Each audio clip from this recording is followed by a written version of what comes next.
Popcorn? Butter? Nachos? Cheese? Root beer with red licorice straw? Right here?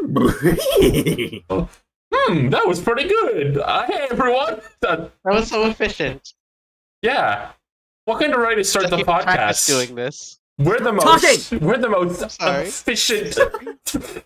Welcome to way to start the podcast. The most efficient and respectful to our guest podcast on the animation interwebs. I'm Ryan Rippity. Who else is here?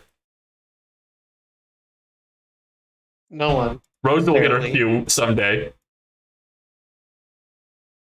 Well, I'm Steve. Hey everyone! Hey! Sorry for the late entrance. Welcome to the Rosa Show with our current guest, Gwen from the Netherlands. How's it going, Gwen? Hi, it's me, Gwen from the Netherlands. You might remember me from the Netherlands. We said we can't do this anymore. We can't be doing this. What's happening right now? We can't be doing this. We have to introduce here's ourselves. My co-star, Sleep. Steve. We've been through thick and thin of it. Play us out, Ryan. What? 9. Stop it! Stop! We just started. I'm gonna start yelling. Oh my god! Can we start over? Can we introduce ourselves? Okay? Ryan. Yeah? Start us out, Ryan. I'm your host, Ryan Rippity. Who else is here? Hi, it's me, Rosa. Oh, and I'm Seep. I'm the third regular of the show. That's pretty cool. And who's our guest? I'm Gwen. I'm the guest. I've been on this show before. Oh, so you might remember me. We also might not, because I've been on there are episodes without me too. Only a few. True. Only like 3. Only like 80 or so. Only like 3. Gwen, what do you do? I mean, online, I think the most presence I have right now is I also am on another podcast in all of the episodes. It's called the Krusty Cast. We talk about SpongeBob. That's why I'm a fish now. Patrick. Just like the movie Help, I'm a Fish. Is that what the podcast is a reference to? No. What? Oh. No. Oh. So Don't be you silly. watch SpongeBob on that show, right? Yeah. How many Well, are you doing, like, chronologically? Are you doing it by, like, era, by yeah, we watch every episode of SpongeBob in order, and we talk about them all. You should We just started season 2, so if you want to see us talk about the episode where Ween sings a song about shoes, you can watch the podcast. You should have done it in the order, like, back in the day. I don't know if they do this anymore, but back in the day, the SpongeBob wiki used to try to, like, chronologically place episodes. I think they stopped doing that because it just became impossible to do. So you should have done it. You should have done it like that. That would have. We'll do that for our next podcast and see how that like changes our view of the series. We finish watching every episode of SpongeBob. Look, I tune into your podcast every once in a while. I enjoy it quite a bit. But I am looking forward to when you guys enter the hillbilly era of SpongeBob. That's what I'm looking forward to. Yeah. Have you gotten any hillbilly episodes? Are there any hillbilly episodes in the first 2 seasons? There are not any hillbilly episodes until like I want to say season 7. Well, no, there's Plankton's Army. That's true. Oh yeah, there's like that's like the first. That was like the prototypical hillbilly episode. hillbilly. Okay, but you Yeah. see, but across the first 3 seasons, they only had like one hillbilly episode. They were very reserved. But like when they get to like Middle Bob, hillbillies is like all they care about. Right, that's the hillbilly era. More like mid-bob. Oh. Mid Bob Yeah, is and season I'd 4 say to the 7. hillbilly. We're in. Would you say we're in a hillbilly renaissance when it comes to SpongeBob too? Yeah, I mean, they've added new like introduced, like- hillbilly characters. Yeah, specific new hillbilly characters. Beloved character Narlene the Narwhal. Can I say, I think those like Narlene and her brother might be the worst characters in SpongeBob history. I actually, I'm kinder to like modern SpongeBob than many are. I agree with you completely. Like I don't like them at all. They're just like It's, disgusting. They're like, oh, we're hicks. We have no manners and we have big feet. That's They all do they have do. big feet. Have very prominent They feet. love the feet. They love that they have big feet. There's so much of that. New Bob has like some fun episodes every like once in a while, but I feel like if you want to like convince your friend to like it's pretty good now, like don't show them any of the episodes with like the hillbilly characters. You need a very curated list of what you're going to show. You need to really ease them into it. I gotta ask, since they had like seasons or a season where like they were obsessed with like Cletus. What? So did Simpsons have a Cletus era? No, they kind Simpsons of. did have a bit of a Cletus era, I think. I You don't think know. so? I feel like they kind of spread Cletus out. I think there was a bit of a Cletus like uprise. I guess you could call that maybe a Cletus era. Because there was a point where like he debuted and then he didn't show up for a while, and then Right. his appearances started getting a little more frequent. But I don't. Has there ever even been like a Cletus episode? There's it's fair. Cletus episodes. It's Okay. weird. I feel like he Okay, less yeah, gets no, episodes, and more like his whole family will get episodes. Like if it's like Yeah. like oh Bart is dating his daughter, so he's relevant to the plot in this one kind of situation. Right. I know there's the Cletus wife episode. Like, I've seen that one. Look at his wife in quotations. Well, they are married, but Is SpongeBob the only like cartoon that's still doing hillbilly jokes? I feel like cartoons have kind of gotten over hillbillies. Like, you know, back in the day we had so many hillbillies. There was like Fuzzy Lumpkin and probably other ones too. There's the Hmm. Hillbilly Bears. The Hillbilly Bears. There were so many hillbilly cartoon. I was, you know, hillbillies and cavemen. They used to love hillbillies and cavemen in cartoon. Not anymore. I feel like we've left the caveman and hillbilly era of cartoon. really. I I think feel like so. cavemen are Right. eternal. I feel like if any cartoon goes on long enough, there's gonna be an episode where they find a caveman in the ice and they free him. He starts smashing stuff with his big stick. I guess. I see what you mean, Ryan. Though, like, I haven't run the numbers, but they're less prominent in like the cartoon humor zeitgeist. I was curious. The way I was going to determine this is if Teen Titans Go to a caveman episode. They did. Never mind. Caveman might be Oh, still absolutely. alive. That show has like 300 episodes. They did an episode about everything. Yeah, they've been on freaking Family Feud. They've done a TV show's Caveman page for the episode. show must be like longer than the Bible. Remember how they just have like a hobo occasion that pops out? And No. Teen Titans Go. Yeah. I don't watch Teen Titans. Oh, well, I looked him up. He's real. I know. So you're not lying. His name's Sticky Joe. But yeah, like, I know, like, I remember him now. that guy's like a prominent character because if I like know who he is for Teen Titans Go, then yeah, he's probably like around so much. Yeah, I mean, if Rosa knows, you know. If Rosa Yeah, knows. yeah, and like I know, and I don't dare to know. when they like bring regular Teen Titans back 37 years from now, I think they should adapt Sticky Joe into like the regular universe. They should like add him to the DCU. Yeah, he should be in. James Gunn's DCU He should have Sticky Joe. Oh, The that'd Sticky be Joe really movie good. would sell like 3 tickets. Jack Black is Sticky Joe. Oh my god, can you imagine? It would still somehow do better than Madam Web. Oh, yeah. Well, we are an animation news podcast. Is there any anime? Is there anything new in the world of like cartoons that we're gonna discuss today? There might be, but see, first, I just have a question. Oh, sure, yeah. Can you kind of I noticed something like can you ruffle like your little like puff of hair pointing towards the camera real quick? Oh, yeah. Here. Is that, why? What? Oh my god, see. Is that a little band-aid to support our Donald Trump after getting shot? See. Oh, you got me. See, oh You my got god, me. you sweetheart. I wanted to show a little bit of support to Mr. 45 to 47. Okay, you know, we have to support him in this trying time. You know, he needs us. He needs us. He got They take you shot. off the air for this one. The world froze that day. I know. Life hasn't been the same ever since, honestly. We'll see. We'll see. I'm not one to get overshadowed, really. Oh, So, really? in honor of Joe Biden getting COVID, I actually brought a life support machine that I hooked myself up to. Oh. Wow. Oh, we're getting a little battle of the bands here, I see. Uh-oh. Yeah, I've been dragging around all day in support of Joe Biden getting COVID. You looking for a debate here or something? Oh, put him up, Ryan. Your man will never be president. My man will be president. Come on now. Well, my man will objectively never be president because he dropped out of the race. Oh. And your man might soon too because he lost his beautiful, toxic, codependent, doomed yaoi lover. Can you say that again for the audience? Yeah, Donald Trump lost his doomed, codependent, toxic yaoi lover, Joe Biden. Yeah.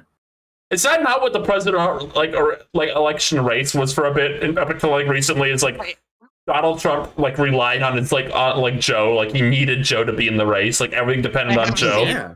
I've seen his truths about it. And posting so Oh, much mournfully that Joe has left him.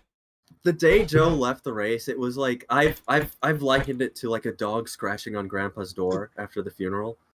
Like he made like 7 posts like oh, Sleepy Joe, he probably forgot that he dropped out. He's gonna be back tomorrow for sure. And oh man. Man, I was thinking about like the Yu Yu Hakusho where Kurabara's like, oh, Urameshi, you're gonna back down now just cause you're dead. Well, who's gonna fight me? Who's gonna get an ass kicking for me now? imagining Joe's leaving the presidential race, and he tells Donald, "Let's play a game. It'll be so much fun." And then he tells we're gonna play hide and seek, and then Donald Trump spends like 20 years standing in one spot like Spinell from Steven Universe, waiting for Joe to get back. Oh, that's so sad. That's so sad. That's why I'm wearing this bandage in solidarity. We need to be there for old, Donald Trump and old Sticky Joe. Where's Sticky Joe like a Celeste character? What? What do you mean? It looks like a Celeste character. What, like the the sort of purplish like indie game That's like the sprite color shading. palette, like the nose and everything. Yeah, can we zoom in on Sticky Joe one last time so we can get that full comparison? Just make him real big, sure. Yeah. Chat, does Sticky Joe resemble a Celeste character? I can kind of see it, like a little bit. Okay. Yeah, I know what you mean by like the color palette, at least, definitely. Like if you make that small and like I squint, it kind of looks like pixel art. Just the way like the shading is really like harsh like that. Teen Titans Go uses this kind of palette when they do like their SpongeBob like paint zoom-ins. Shared universe, maybe? Whoa, hold on. Raven and SpongeBob co-reveal for multiverses? Oh my god. That'd be pretty, that would never happen. Apparently Viacom asked if they could put SpongeBob in at one point, according to like a leaker who's got like a bunch of stuff right, like almost everything right. Apparently Viacom asked if they could put SpongeBob in at some point. What was the response? I don't know. Apparently, it's probably not going to happen now. I doubt Viacom cares about multiverses anymore. Oh, so this was years ago. Yeah, this is like when the game first came out. Okay, I see. Like, hey, this is gonna go viral. And that's a now bit of they a conflict have, of interest. They have their own platform fighter. I think Nick doesn't care that they have their own platform fighter. From what I've seen behind the scenes, they probably forgot they had it. Oh man. Like, what? It just released DLC. What? Who did that? I did. Oh. Well, speaking of Nickelodeon, Yeah? huge news, everyone. Huge news. Oof the Baby from Fairly Odd Parents has returned as Periwinkle the fairy. His name changed because it's a slur in some countries. I can't believe it. Poof from Fairly Odd Parents is now insanely hot.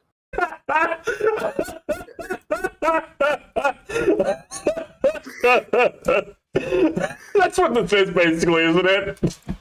Yeah, can we... let me find... Someone actually made fan art of that. If you don't know, there's the old, like, BuzzFeed article from, like, 8 years ago where they drew Max Goof as, like a hunky hipster beard guy. Here it is. Someone did draw Perry as the head. I want to kill my... And then there's like a comment Goofy saying, I want to kill my bastard son. I'll post this one in the YouTube chat and then put the Max Goof on screen. Okay. Yeah, he's back, and it's kind of funny. Like, I feel like the opinion on Poof, the baby. This is how we're separating them. Poof's the baby, Periwinkle's the adult. Yes. The general opinion on him was like neutral to negative.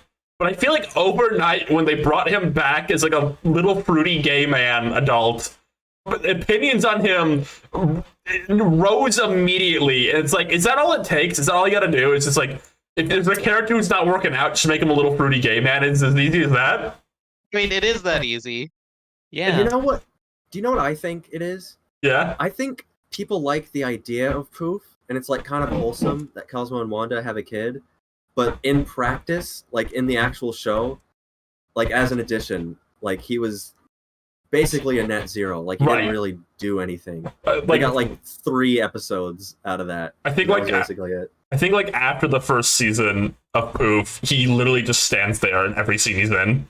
Yeah, they add him to the intro of the show, and he's just like there, like just digitally composited in, almost. So I think it helps now that Cosmo and Wanda have a kid who like who is actually a character. I guess is the best way to put it. Like they can actually like interact with him. Yeah, and they're not because they don't do anything. And like the lore just says like, oh yeah, we don't have babies because like Cosmo is such a fuck up. That's the weirdest thing they've ever. No, actually, it's not. That's not the weirdest thing Fairly Odd Parents ever revealed. You roll that back there, Ryan. I like thought about like there's a lot of seasons of this show.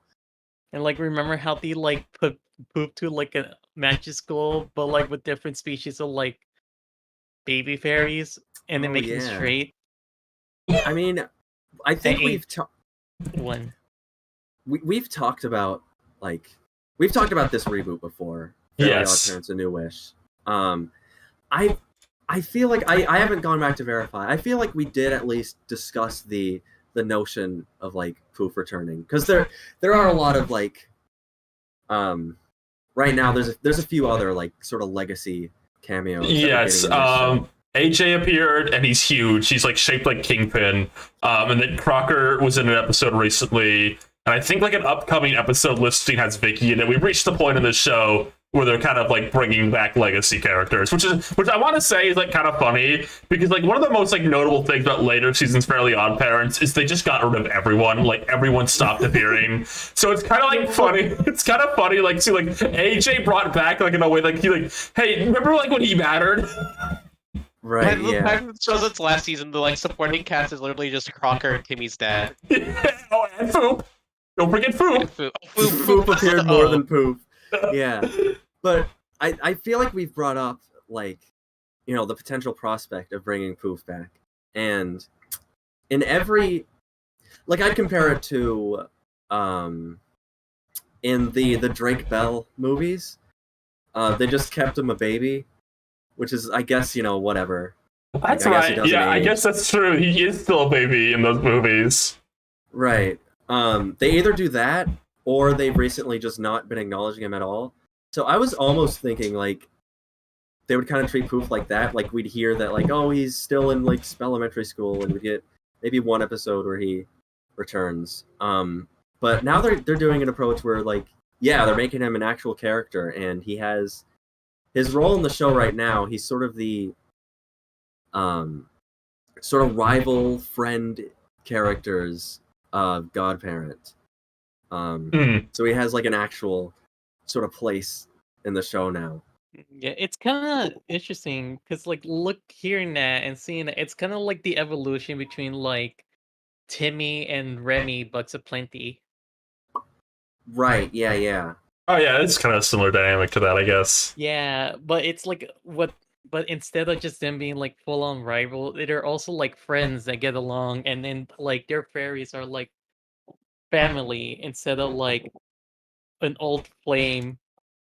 Yeah, this is a much more wholesome version of Fairly Odd Yeah, I want to Parents, say, I'd like, every time I watch clips from this show on the end of my timeline, I'm like, this is so weird to see these characters, like, not absolutely miserable in every way, shape, Yeah. and form. I've actually been watching this show. I've seen a good amount of the episodes. I haven't seen them all. They're releasing them so quickly, by the way. I was think gonna they say, I release, feel like I logged onto Twitter every day, and it was like oh, they brought this character back. I think they legitimately release like 3 episodes a week or something. Because I think that's just kind of the era we're in now. Oh, Cupid came back too, also. Cupid from the original show came But he back. doesn't have the gay voice. 1984. They didn't bring Top Kenny back to do like a "it's me" like voice. Does he sound like that? He's What do like you he just sounds kind of normal. I think it's like he's the fruitiness is still kind of there, Normal. but it's like toned down. It's like Normal. it's like a real fruity person instead of a cartoon fruity person, I guess. They Perry probably steal hired his like gender? what? Did Perry steal his gender? He might have. Maybe. Oh, isn't Ooh, Perry? that devil. We need to bring this up too. This is important. Isn't Perry voiced by Eric Bauza? Perry is voiced by Eric Yes. Bauza, reprising his role as Poof from whatever episode that was where he became Donald Trump for 5 seconds. Yeah, that was also Eric Bauza. Eric But Bauza's probably more- career started with Fairly Odd Parents. That's not true. That wasn't the first voice role he did. It wasn't the first, but it was a pretty. He voiced more prominently. He voiced Foop, which Yes. is the evil version of Poof, who is a cube that appears more than Poof does. So I think it's a pretty cool like bit of connectivity there to have him voicing the adult Perry. Do you think they'll bring Foop back? Someone in chat, Much TV here, is saying like Foop is definitely coming back, and I wouldn't be surprised. I think someone asked on like Twitter about it, and they were kind of tight-lipped. So Dude, would that be Yowie, you think? If they would they really push like Periwinkle and Foop Yowie? Would he still be Foop? Would he still be named Foop? I don't Would know. he be like IREP? I don't know. I could see them keeping him Foop, just because Foop kind of crafted his own legacy, kind of separate from Poof. He's just like a villain. I just kind of wonder what he'd look like, you know? Because This was blue. Well, he had the whole cubic motif, you know. Are they gonna give him like a really square jawline, maybe? Ooh. But he Oh looks my like god. Bob Perry, but like with a square head. Right, yeah. I could see that. What if he's like more masculine? What? Sorry, someone... Bear. What if he's like bear? Like he's like a bit of a bear. He's a bear, and then Perry is a twink, I think. Yeah. It's a Okay. great words for saying about the previous babies from Fairly Odd Parents now grown up. I like this comment. Would the ship name be Poop, then? Yes. Yeah. It would. Sorry. It would be. Now, another episode recently also like referenced Sparky the dog. Like Wanda pulls out a list of like things to do, I guess, and one of them is feed Sparky. So I guess they still have Sparky off screen somewhere. I call BS on that. There's no way Cosmo and Wanda are still responsible for Sparky. Like, what are they? You know, like why is it that damn dog could feed himself? Maybe they keep writing it down, but they're not actually doing it. Like they have it on the list, but like they never cross it off. It's kind of like how in the Cleveland show, Cleveland is constantly like feeding Mega Lemon, but Mega Lemon is just like dead. Mega Lemon? What? What was that Rilo's dog name before he don't know. was killed in the first? Do you know how many viewers the Cleveland show had? We don't know that. I'm sorry. I wouldn't. I don't know. I need to pull up an episode of Family Guy at post Cleveland show because they'll definitely Fine. like point that out. Find Mega Lemon for us. Are you aware, Gwen, of Mega Lemon? Were you a No, Cleveland? I don't know. I haven't Okay. watched the Cleveland show. I didn't think so. You know, that's what most people say when you ask that question. Now- Okay, Meadowlark Lemon. Meadowlark. Okay, I'm looking Oh, at him right now. Meadowlark Lemon. Okay. Right. I'm Thanks for looking clearing that up. at him right now. Put him on screen. So I was gonna say they reference Sparky. There's at least a reference to him. I think the ultimate test will be is if they bring Chloe back. Oh yeah. I would be popping off if they brought Chloe back. You know, it does seem like they are bringing in every character except Timmy, which I get because Timmy appearing again would be a huge deal. That's gonna be like a special episode. Like that's the hour-long special event. That's the Milo Murphy's Law season 1 finale cliffhanger. You're a puppy man. Exactly. There's the Cleveland Show dog, everyone. Sparky has gone to Reno to win a bowling tournament. I'll +2 that one. That's pretty good. What were we talking about? Chloe Carmichael. Was that her name? Chloe Oh. Carmichael? It was Chloe Carmichael. I don't know why I know her full Like, name. car. Gwen, I feel like you are a bit of a Chloe head. That's just like an estimated guess on my part. Well, you're right. I am potentially the biggest Chloe Carmichael fan who's like Have you- sentient. Have you watched a lot of the Chloe episodes? I've watched like I don't know how long the last season of the show is, but I've seen like 5 episodes, and I think she's like a decent character. I think she's kind of carried by like the whole show being really bad and bizarre and nightmarish. My opinion on Chloe is like my hot take maybe is that she probably adds more to the show at least than Poof or Sparky ever did. Well, Yeah, I she's a mean, big upgrade from Sparky, and she like does things. She's like a character. She has traits. She kind of bounces off Timmy well. She's both helped and I think hurt by her show being like a nightmare. It means she can't be an actual good character, but it also means like she's better than everything else by comparison. right. It's interesting because I feel like Hazel, the protagonist of this new show, does have a lot in common with Chloe. I think like she's kind of like a very helpful, a little timid and shy, but very friendly and upbeat, outgoing kind of person. She's got sort of an activist edge to her. So I think I could actually see them bringing Chloe back just because that sort of dynamic could actually work pretty well. I wonder how you even bring her back naturally is like what I'm thinking about too though. I think it's gonna be. They've done at least one environmentalist episode Okay. already. I think that is sort of a part of Hazel's character. So I could see them doing something in that realm, maybe something kind of educational. She could be like I don't know. Maybe she could be like a teacher or something. What if Cosmo and Wando like don't even remember her? Like it's like what? Like, I don't know. Like imagine because they reference Timmy a lot in the show. From what I've seen, like they talk about him as their previous godchild, but they never go like, oh, and Chloe. Like, they never like bring up the fact Chloe was there. So what if they just didn't remember? Like what if they just be like that? Like Chloe only had them for like a month. That is funny because when I think about it, in this new reboot, whenever they bring back sort of an old character, they have to kind of quickly explain who they are, right? Just in case you didn't watch the original show. So I'm just imagining them having to do that with Chloe. That is kind of like, how do you do that? Oh, that's like our other godchild that we had concurrent with our last one. For a little bit. She was only there for a little bit. She was there very briefly because there was a fairy procession. Somehow. I feel like you're gonna just say it's a long story about the recession. Yes. Right, yeah. Recession. Like you either over-explain it or you just kind of just let it be whatever. Recession. Yeah, I don't let know. people who catch it. I just it's one of those things like because like a lot of the characters that reappear are like Timmy-centric characters. Yeah, I guess right. That's the best way to put it. Yeah. I want to say though, my favorite reappeared character so far in this show is Dale Dimino, the son of Doug Dimino from like the Lemonade episode, who was like in like the mines for Vicky. And I think it's really funny they brought him back. This character who was, from what I'm reading, was only literally in one episode. And in this show now, he's like a neglectful father. Yeah. Vicky really messed him up. It's really funny to be like, remember that guy from one episode like 20 years ago? He's an adult and a neglectful father now, by the way. That is sort of the kind of show this is. I respect the creative vision of this show.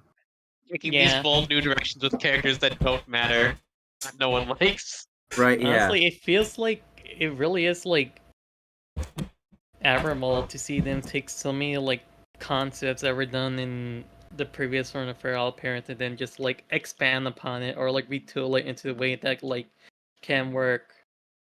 Yeah, the longer this reboot rolls out, like I'm seeing more and more like it's very clear that the people behind it do have a great affinity for that original show and a lot of its jokes and characters and stuff. Which is, I mean, that's if you're gonna do a reboot like this is kind of the ideal picture of it.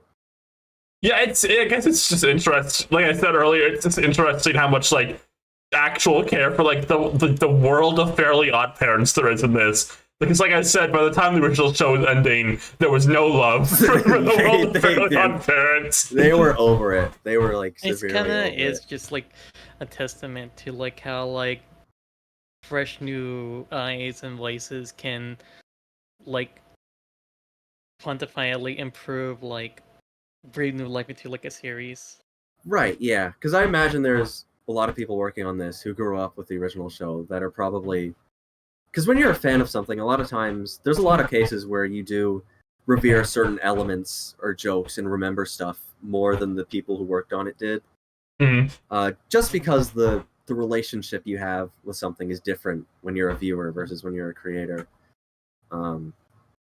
So it is kind of refreshing to see that side of it, because yeah, I would not blame people who worked on the original show for being kind of just out of ideas for what to do with it after a certain point. That being said, we still need an appearance from all three of like the Fairly Odd Parents like characters who are left by the end of the show. We need the trio of Foop, Foop, Timmy's dad, and Crocker. We've gotten Crocker. We're still waiting on Foop and Timmy's dad. We also need to give a mention to Dark Laser, who also appears more often than he should. Well, he's part of the the villain squad. What if the loser squad? That's right. What if they hatching a revenge plot? Maybe that's why Timmy has to come back. My greatest enemies have come back to forsake me. It's kind of it should have lore like a drama arc. It should turn into Steven Universe. It does kind of like Dark Laser. It does kind of have, I guess, lore, quote unquote, because there is ongoing story beats, I suppose, which is interesting. Yeah, it's a lot more continuity focused than the original show. I say a lot of ways, just to give a general sort of biopsy. That's kind of an aggressive word for it. Just like a review of this reboot. It's very much the kind of show you would make in the modern day for Fairly Odd Parents in a lot of ways.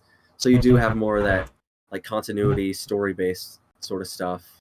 And like we mentioned earlier, it is a lot kinder. Like there's multiple episodes of the show that kind of just end on like Hazel like hugging her parents or whatever. And I have had moments where I was just like, that would never happen with Timmy. Yeah. You're probably just like ending on the frame where like someone gets run over by a car or disemboweled. Right. Yeah. Which I mean, it was the style at the time. You know, that's the kind of show we would make back then. Which was the Not style, against of it. course. Not against it. Just saying Right. that's how it was. That's how it was. But we're in a Like- different time. You know, so It's a different vibe, you know. They're not in that chaotic limbo anymore. Do you think that Yeah. hedgehog guy will come back from the image I liked? sure, Ryan. Sure. You know the one. Just for you. You know the one I like. I do know the one. He was in the Nintendo video. He's my favorite Yeah. character. Yeah, I did work for that video. Someone's asking when the show takes place. Okay, they're talking about there is this plot thread of like Cosmo and Wanda, they haven't been godparents for 10,000 years, but that's like a weird like time travel thing. The actual timeline of it seems to be, I'd say like 30 Yeah, to 40 years. it's like 30 years. I think somewhere somebody said 30 years.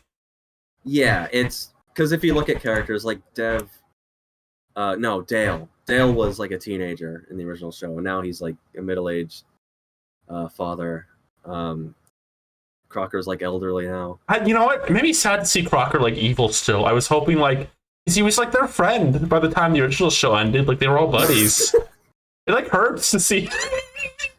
Realizing I used the word hurt, which is really funny. What anything to say about Crocker becoming evil again? That's gore of your comfort character. It's like, this is gonna be me when like Doofenshmirtz is evil again.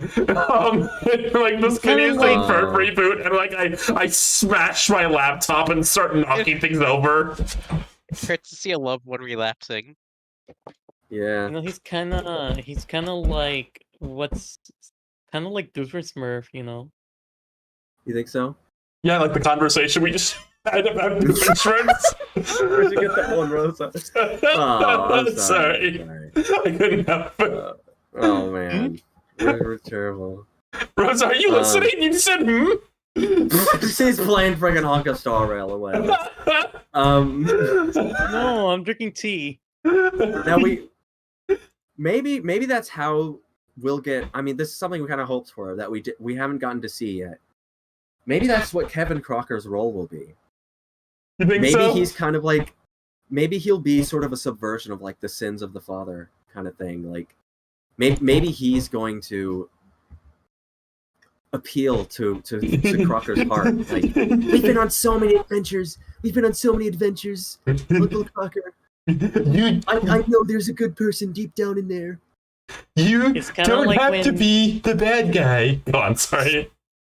It's kind of like when Bowser Jr. and Metal Sonic look to Bowser, Eggman appeal to their hearts, like, "Come on, Papa, we just What? want to play at the Olympics." When did this happen? At the Winter Olympics game for the DS. Okay, I Did you believe play that. it, Ryan? No, I did not play that, but I believe it happens. Okay. I have no reason not to believe that happens. It's cool. But yeah, any final thoughts on Fairly Odd Parents bringing all their awesome characters back? Any hopes and No, dreams? Any hopes? Undertale. The Shika dances? I don't know. I will continue to watch it. I've actually honestly it's working on me. They started Oh, I'm What? sorry. I realized I gotta bring the Boyle kid back. Oh my gosh. It's Elmer's my Boyle. Boyle. Thinking they should make they like reveal like when they do the arc where all the old villains come back, they need to reveal that the Boyle is behind it all and he's the mastermind. Oh my god. You know what would be like insane thing for them to do? What? Like Boyle Kid, he walks in And then like he falls over, and then like the boil just pops open, and there's just like another guy inside of it, and like He's he's been just like dead. piloting it. What? Yeah, It's a little man in there who dies? Why does he Is that what die? you said? yeah. Like Elmer's like was like been dead this whole time.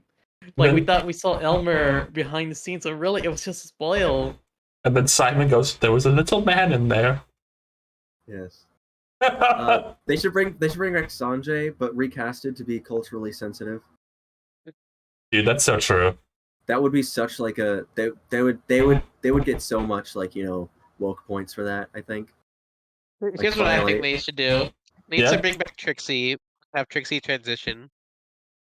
Oh. Like they foreshadowed in that one episode. Does Butch so long Hartman ago. have any control over the show? Can you imagine he has- them doing that? And like he just stares at the TV with like his fists clenched.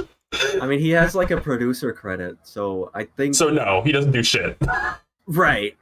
But he might like threaten to leave, and then his name won't be able to be on the show. Yeah, I like And the they're idea. like, well, that's fine. Yeah, I was gonna say, I'd be like, but you're like, I'll leave if you do this, and everyone's like, oh, no. Oh, man. Just like how he was gonna leave Nickelodeon those like 7 times. They should make Trixie transgender. That would make Butch Hartman so mad, which would be funny. Mhm. Yeah. I think there's already a lot of things that are making him mad. You think so? In his I know his so. hard life. If I don't walk know, in front of him, he might be like angry. Maybe we put too much. Maybe we're like demonizing him too much. Maybe he's just normal. What if he's really just? What if Butch Normal. Hartman is woke? What if he's I've kind of seen- woke? You've seen his streaming platform pitch. You know he's not Well- normal. Yeah. 9/11.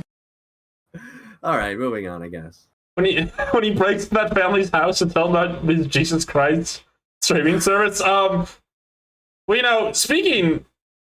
Hold on, I'm trying to determine which one I do next. This one. We'll do this one. Speaking of nothing related to what I just said. Lyles from Dutch and Mishi. Put it on screen. Hold on, give me a second. Or the Hedgehog. Or Or Nintendo, our friend. You put like 4 here. Nintendo on screen. All three out of 4 of these images you said have been on screen before. I'll put the Dungeon Meshy one on screen. What about the Hedgehog? He's been on screen before. Yeah, but we gotta remind everyone. Oh about my god. Okay, speaking of nothing we just said, Clone High from streaming service Max has officially not been renewed for a 3rd or 4th season. Who could have seen this coming? Yeah, I mean, I You think we watch kind of. Clone High? I did. I actually watched all of it. Yeah, Yeah. me too. I actually did. the very Okay. least, and a pretty high note. Yeah, I think we did talk about. We sort of gave our thoughts of it when the most recent season aired, and we kind of aired doubts that it would get renewed. No, yeah, like I said, I think even at the time, like we all noticed they weren't marketing it at all, and they dropped every episode in one day. Yeah. So I guess just to sort of repeat what I've said, it's a bit of a downer. I'm sad, but at least they knew to end it on like an insane, overdramatic cliffhanger again. Yeah. So You Yeah. know, Confucius, you have a really nice penis. Thank you. I am bummed out that the Gondazons will never see the light of day. We'll never get a conclusion to like all 30 times they said, if we get one more season, we'll bring Gandhi back. If you didn't watch the finale of the show, I'm just gonna spoil a little bit about it. Nintendo in chat, by the way. I don't know what he's talking about. It ends with all the clones on the island, and they're about to get like a giant ballistic missile, like blasted towards them. So I think in the wake of this cancellation, I think they should reassemble the team for one last job and animate the island exploding and all the clones being dead. Oh, there's So we like can get- scattered dead bodies. Yeah, just so we can have some closure. I think that's what the Yeah. fans would really like. I think Scuttleworth should still be alive, though. Him and Butlertron just walk. They should be the ones like walking over the carnage and like witnessing, like, what have we done? You know, man, maybe that's if it somehow gets renewed a second time. It's never gonna happen. But if that happens, I think they should start the new season with all the clones exploding, and then Scudworth and Mr. V are like going through the carnage, and they have to like reclone all the clones. Didn't they say they didn't have like enough materials to make any more clones, and the last one was Tron's brother?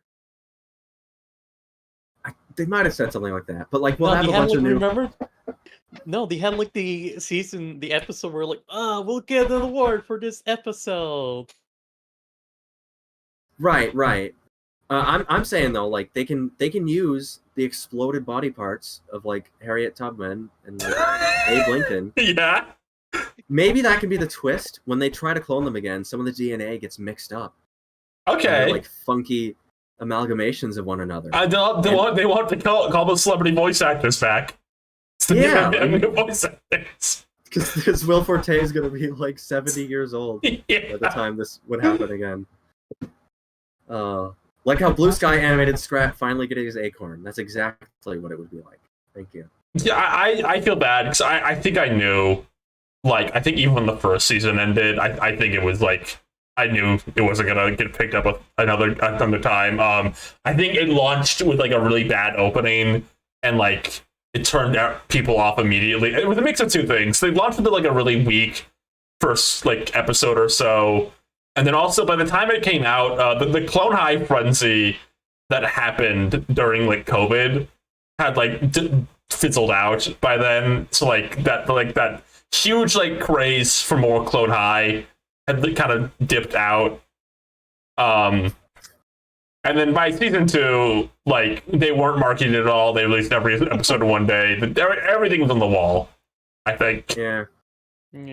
It got kind of tossed, unfortunately, because by the time season 2 came out, which I do think was an improvement over the first one by a good chunk, I think people, like a lot of, they made up their minds and they weren't willing to give it a chance. Again, it's kind of what happened. Yeah, but you know, it's a shame, but that's what happens. Not everyone gets their chance, I guess. So, I guess I'm glad we got what we did. At the very least, you know, we had a moment where we remembered Clone High again, and it landed in our laps. I think like the Clone College movie, the streaming special. It's still hope. Maybe that's when Gandhi will appear. Yeah, I think you're right, Ryan. Guys, we get Clone College trending on Twitter. We'll make it. If we get enough support for a Clone College sequel, we'll bring Or Gandhi the Clone back. High movie! The Clone High movie! Happy Halloween, everyone! Happy Halloween! The Clone High movie! What is this spit you keep doing recently about Happy Halloween? Have we ran out of? It's kind of Okay. sad to see like Clone High go. That season was like really good. I still think about like the episode where like that substitute teacher comes like, "Hey, I'm your cool teacher. They'll jump off the roof. Gravity's not real. Trust me." Right? Yeah. I do really love the idea we pitched, by the way, that they'll make a Clone High movie, and then like Gandhi won't be in it, but they'll say if we make another movie, Gandhi will be in this one. That's the bit. Like Gandhi's always just like they're like hostage for like making more. Yeah, they should start doing that with like haunting us. They should start doing that with non-Clone High projects that Northern Miller work on. Like if we get If like you all buy the new Famicom Detective Club game, the next one will have Gandhi in it. yeah, if 23 Jump Street does well, then we'll put Gandhi in the next one. If Cloudy with a Chance of Meatballs 3 does really good, we'll bring back Bruce Campbell as the mayor. Oh man. If Spider-Verse Beyond the Spider-Verse does good, we'll bring back the weird glasses kid from the background of the first one. You gotta go and see it if you want him back. Yeah. Spider Gandhi! That'd be awesome. Wait, there's like a 2D animated Gandhi and he's got like the limited animation. And he's like, wait, Miles, I can help. And just like the hands thing. Your uncle died too? Wait. Yeah. Miles, No. say what? You can't You save know, everybody, Miles. Miles, I lost an uncle too.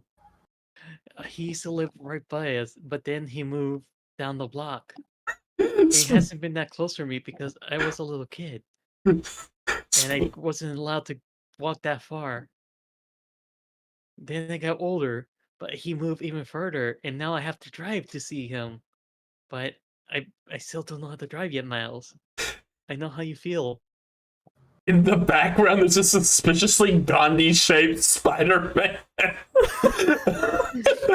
Just in like the in model his sheet neck? pose. Yeah. Like in his neck. His neck? Yeah, you ever seen those memes like, oh, I'm sorry, we're out of carburetors, and they're just like the carburetor in the employee's neck. Oh, like one of the Like a Spider-Man. Spider-Man? One of the Spider people has like a Gandhi-shaped neck. Like he ate Gandhi? Yeah, like, Venom will come in from the portal and they'll have like a Gandhi-shaped neck. Yeah. That'd be awesome. I think they're gonna do that. That'd be cool.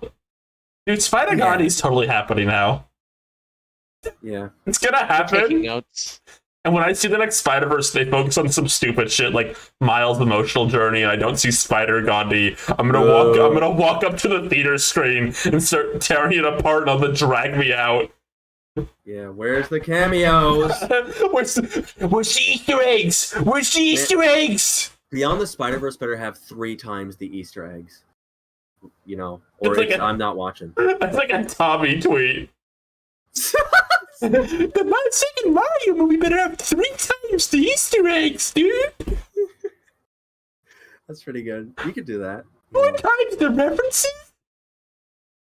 That should be his reaction to like the teaser trailer, or like if they ever release Beyond the Spider-Verse. You know, that he'll see the teaser and he'll say like, you know, Mario 2 better have this amount of Easter eggs and references, dude.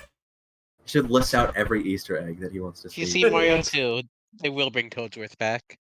Okay, Oh my in the God. second Mario movie, I need Shy Guys from Doki Doki. I don't know. So I'm just like starting to see much like random shit. Yeah. Any final thoughts on Clone High's second death? If it comes back again, I hope it does like the funniest shit ever. Yeah, what's that? I don't know, kill someone with like a gun. Okay. Well, it's a comedy show. I hope they be doing some funny shit. Yeah, but like, I like the idea of you sitting in anticipation, like, oh, I hope this one has jokes in it. I guess It's like like idea of like the funniest shit being they kill someone with a gun. right. There's not enough carnage in Clone High. Nobody ever gets hurt or killed. it in was Clone the High. second season. They I did point out it was really bloody. Yeah, I was gonna say, like, the complaint about the like first season they brought back was that it had too much blood in it. So maybe the fourth season that should be the real blood season. That should be the one where they have way more blood and gore and guts. No, I think it'll be really funny. It did you reference like Drake and Degrassi getting shot. Okay. Yeah. For all the Toonrific Tariq fans watching, You don't know. Wait, no one knows that? Knows about that? I didn't watch no, that's Chris Degrassi. Brown. That's Chris Brown who gets shot that I'm thinking of. I know Drake was in Degrassi. I didn't watch Degrassi. I thought it was like a Zoe 101 sequel when I was like 12. I've only seen the only clips of that show I see is whenever they have like a celebrity guest and they like horrifically maim them. Didn't that happen to like Justin Bieber on the show? Didn't Justin Bieber get shot to death? I think that was on Law and Order or something. Oh, it's some. We're always seeing young celebrities getting exploded. The Yeah, only thing I I guess that remember is- from Degrassi is there was a transgender character, and I saw a commercial about the transgender character when I was like in middle Yeah. school, and it of course affected me. they should make more commercials about transgender characters. They should. I love commercials. I love commercials. Happy Halloween! Dude, that's me watching the Nintendo Direct. Anyway, Yeah. Let's see. Speaking of not Nintendo Direct, this is such a news topic. People are gonna be like, why are they talking about this? But we're going to talk about it anyway. Roz Ryan, voice of Cake the Cat from Fiona and Cake, has confirmed recording sessions from Fiona and Cake Season 2 have begun. And you might be saying, Ryan, there's literally nothing to talk about with that. There's nothing here. Of course they would record the show eventually, but that's not true.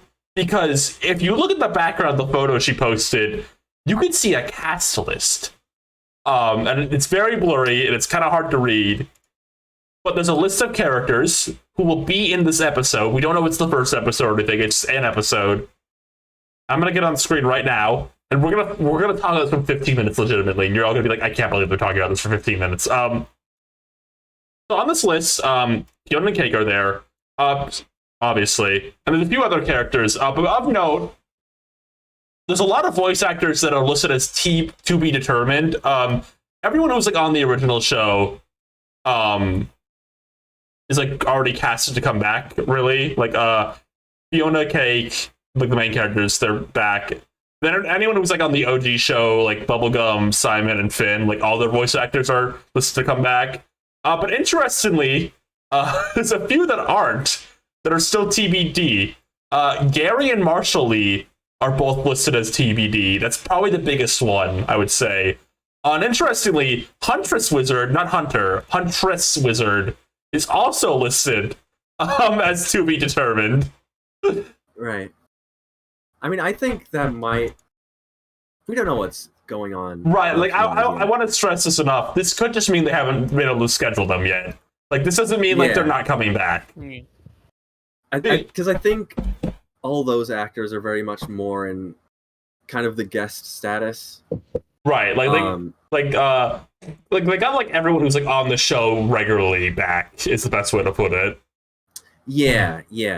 I have a feeling... Rose of this image. Back. Sorry, Rose sent an image. I put it on screen. Keep talking. Oh my god. It's bad. It's actually good. It's good.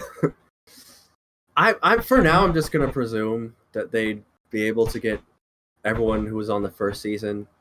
Donald Glover like goes out of his way to come back for this show all the time. Like he loves doing this show, so I wouldn't be surprised if they get him back.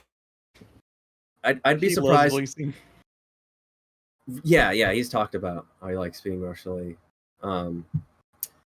I would be surprised if this was the one that Jenny Slate was just like, nah, I'm above this now. She's in everything. Yeah. It'd be weird if she like drew the line at Adventure Time. Right, after being in it this many times. What is notable though is they do apparently already have Matthew Broderick scheduled as the as the spirit guy from Flute Whistle. It's like all the regulars are already casted, and also Matthew Broderick. You know the tree spirit. You remember Gwen? You remember the tree spirit, right? I do remember the tree spirit. Yeah, the beloved guy from that one scene in Flute episode. Has he been like naked before? Yeah, he was the Dream Warrior in the episode where Finn and Jake were fighting too. Mm-hmm. Oh yeah. I don't know why. I think they're different characters, but they look the same and they have the same voice. And this is another wonderful moment where Adventure Time just truly picks a random character to bring back. Like they love this. They love just being like, okay, who we bringing back now? They have the fucking Mark Maron squirrel so much screen time in Fiona and Cake 1, so they have to live up to that level of the most random nothing characters have to come back. Uh-huh. It's interesting he's back. Now. It's interesting he's back though, because Huntress Wizard, who was not really in season 1, is listed, and so is Finn, and they're both characters kind of connected to that character. So maybe we're getting an awesome sequel to Flute Spell. I can remember his Flute Wizard Spell. Fans have been like starving basically forever. Even when she was like a character on the show, she barely got a chance to be a character before the show ended. I never brought her back in anything after the show. I said this so much. She was in the vampire world when she got shot. That's true. She died. She did die. I was gonna say, I feel like Huntress Wizard is a character you could tell like they really wanted to do more with. Like she kind of got like the unfortunate circumstance of joining the show as it was like kind of wrapping up before they could really start doing a lot with her. And then like post life, there really hasn't been a place for her. Like none of the distant lands I would say she would have worked in as like a notable character. And then you can kind of tell in Fiona and Cake season 1 they were kind of compensating because like Hunter is a notable character in the show, and he's like they're like another version of her. And then like she had cameos, and Finn mentions her like a lot in his episode. Like he's like, oh, Huntress Wizard taught me this. Oh, I was hanging out with Huntress Wizard.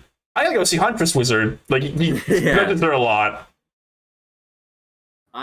There were rumors at the Annecy Film Festival where like they showed a little bit of the show, like they showed some like key art or something. People said that Huntress Wizard has a more prominent role overall in this season. That makes sense. I could see that. That's a character I just feel like they've been sitting on for so long. Right, yeah. What I want to know is, will this finally be... Do you think Juice Goose is, like, over? Like, do you think... Are they done with him? He's got to enter, like, in zombie form now. Like, the get reveal he didn't die, he's, like, become a zombie. He, like, limps around. We need any excuse we can to have Juice Goose. Maybe we'll have, like, the son of Juice Goose, so, like, you know. They gotta do, like, what, like, It's Always Sunny does, like, Rickety Cricket, where he just comes back worse every time. Like, he's just always a little more fucked up. Like, in every, like, new appearance he's in. Now he's, like, hairless and, like, burnt. But he's still there. He's still evil, too. Yeah. Just a little. But, I mean, aside from this, you know, unfinished casting list that we were probably not supposed to see. No. And a new logo, it seems. Oh yeah, I didn't screenshot the logo, like screenshot the cast list, but there's a new logo too, yeah. Yeah, which is, you know, riveting information. And aside from that, I mean, not much else to report on the front. I mean, I guess if they're recording stuff, we can definitely expect the next season to be sometime next year, probably. That makes sense. I mean, I'm interested in what's going to be about, because there's a lot more, like, of a split between, like, main universe and, like, Fiona and Cake universe characters in this cast list. So I still have no idea what this season will be about. Like, I have no idea. But it's interesting that we're already apparently going to be seeing Finn and Bubblegum and all of them again. Right, yeah. And Adam Moore's working on this, right? Yeah, he's on it. It's like his main project right now is this. That's how you know it's gonna be good. Yeah, I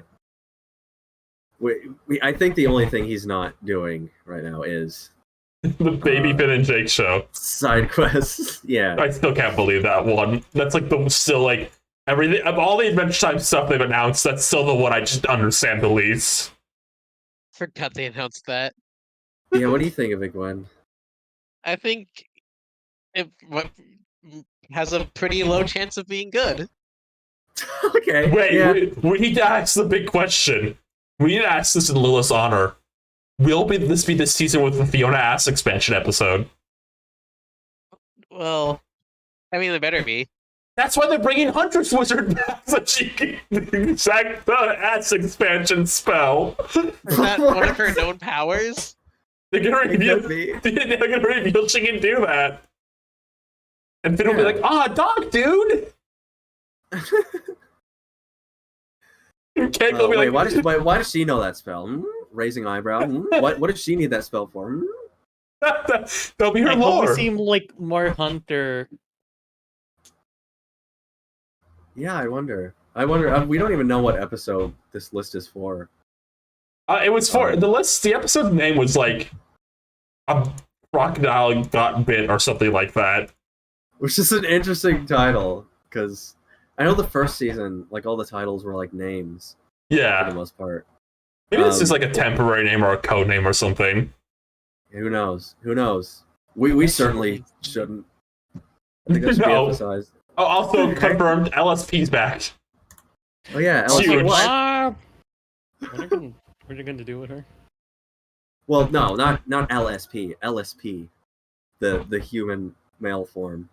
Oh, Thank God. I don't know. I'm still curious what they're gonna do plot wise, because like I think you could very easily do one-offs of the show But like, I doubt this will be one-offs. I imagine there'll be like an ongoing story again. So I'm curious. Still, this just gives us nothing. This gives like this again. This is just a cast listing. This gives like a vague idea of who will appear in one episode. Like not even like the first. Like this could be any episode. Right. Yeah. But we had to talk about it. We had to. There's no way we wouldn't. Wait, we had to talk about it. And Pete the Punk will be back this season. Speaking of speaking of Pete the Punk, not even a little bit actually.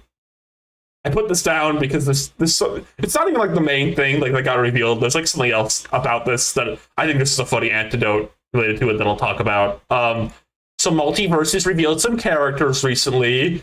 Most notable of this podcast, we talk about cartoons, is Samurai Jack's in the game, and he's unbelievably broken, by the way. Great. Yes, he should be. Yeah, he deserves to be. I've seen his show. He does some pretty crazy stuff. He'd be the character if he wasn't broken. I'd be the most confused. I think he also. I think he was broken in Punch. Brawl. I think he was broken in Punch Time Explosion. Also. No, actually, it was Blossom in the Coup. Okay, that's fine But too. he was pretty up there. So he's in the game, and that's like one of those ones. So like, it would be weirder if he wasn't here, than like the fact he is here. It's only weird that it took like any time at all for him to show up more than anything. Yeah. And he looks cool. He looks good in game, and I played a bit of him, and he's fun. The guy who was taking the licensing for Samurai Jack was still trying to escape from like getting Tadakarski's house. He said, "If you could escape my maze, then you can put Jack in Multiverses." What? Are you talking Gendy Tartakovsky having like a labyrinth in his home that has the rights to Samurai Jack in it? Licensing to put him in games, yeah. Can they make Is that true? Is that how they made that one game with him in it? The one with that is the alternate ending? Yeah. Yeah. Oh, okay. I mean, Well, yeah. Like, why not? Wouldn't you do that too? No. But no notable, even more notable than Samurai Jack, the full character, there was leaks for this. There was data mining, there was some characters or whatever, who gives a shit. The big news is, this is the earth-shattering news. This is the stuff you come to this podcast to watch. Sit down. If you're setting up right now, if you're listening to this, like walking around your house, sit the fuck down. There was a Candy Kingdom stage data mined, and you might be saying, Ryan, what's the big deal? It's just a Candy Kingdom stage. In the background of the Candy Kingdom stage. Sit down. Sit down. You're going to let me sit down for this. Sit down. Okay. I'm sitting. In the background, you can spot Dirt Beer Guy. Whoa. Well, bingo bango. Dirt Beer Guy. I love Dirt Beer Guy. I love him. I like that. I feel like that's a character. I think that's a good character to bring back in Multiverses. He's just in the background. He's kind of nice to be standing around and you point at him and be like, "Hey, it's Dirt Beer Guy." Yeah, I think he's kind of like a friend of everyone, I like the sort of place they settled in with him across the show. Like in the later seasons, and then in like the post-show stuff, he's kind of just kind of like a normal guy that just works at the tavern that you can just talk to about anything, I feel. His wife is also on the stage. Root Beer Lady is also on the stage. Cherry cream soda. I'm sorry. Ex-wife? No, they got remarried, didn't they? Oh. Yeah. Really? Oh, that's good for them. I'm happy for them. There's actually there is actually a few variants of the Candy Kingdom stage. At least one of them has I need to remember this character. I can't remember if it's James or Jeremy. James. Yes, James, the guy who like keeps dying all the time. He's on one of the stages too. Voiced by Brack. Oh my God. He better be. He better have like awesome Brack voice lines. There should be a James announcer pack. Yeah. I would literally like. It's like the only thing they could get me to spend money on Multiverses. For real though, they should do just like get the voice of Brack to do stuff. He deserves it. Yeah, someone they needs should add Brack to the game. They should. He should be like they want to do like Multiverses directs. They should pay him money to like do like the okay guys, today we're gonna be taking a look at the Beetlejuice Something like that. That would work. That would be good. That would be good. Honestly, it will make his week. It will give him a good year. A little less exciting than Dirt Beer Guy being the background on the stage. They also left Marceline's model in the files of the game or something as a full playable character and animations. Oh, okay. What kind of lesbian just responds to that? Larson, like, oh yeah, she's in there. Yeah. Well, I mean, it's like no Dirt Beer Guy being the background of the Candy Kingdom stage, but you know. Is he a lesbian too? Yes. Yeah. Oh my god. Okay then. Fair. Yeah, this is something, again, Multiverse is the most leaked game of all time. We knew Marceline was coming. But it's funny because she seems to like be a character based on what we know isn't coming to like the next season of the game. So I don't know why they just put her model in the files right now. Like, okay, guys, don't go peeking through the files. Like they thought that was gonna happen. It feels like they wanted to add her in sooner than later. So it almost feels like in there. They just put stuff in the files on purpose. I don't know. Well, it's weird because they've publicly like gotten mad at people like data mining the game before, but they like just put everything in the files early as like they possibly could. Like they put stuff in that like won't be in the game for like 4 months sometimes. It's like abnormal, right? I've never seen a game this much. When Fortnite gets leaks, for example. Like, that's like the one I can think of right now. It's usually like a few days to a week ahead of time at most. Like in-game stuff getting leaked. Multiverse's stuff will be like stuff that won't be coming out for another like 3 to 4 months. Multiverses will get leaks that are so far out that some of them don't even come to fruition. Right, like ever. Garnet has like dialogue for like talking to Craig from Craig of the Creek, which is the show that is being canceled, and it's also, to my knowledge, not happening in this game anymore. Oh man, I guess maybe it's just like we only have this specific actor here for this day. We just got to get everything. Yeah, I think with Estelle, they were like, record as much as you can, like of her talking to like anything and anyone. Yeah, we're on thin ice. I don't know if we're gonna get this opportunity again. One notable thing about Marceline, the Vampire Queen, is she has her bat form as an alternate form, and it is as big as the Iron Giant in this game. And Iron Giant is currently really broken, so Marceline will probably also be very broken. Oh, what if there's like a bat meter? It's like a bat rage meter. Dude, wait. And if like the meter fills up, she could turn into her bat form. And there can be a timer and a cooldown. Oh my gosh! Yes, and then when you get attacked by Bat Marceline, it hits you with like a status effect. Ooh, it applies them. Yes.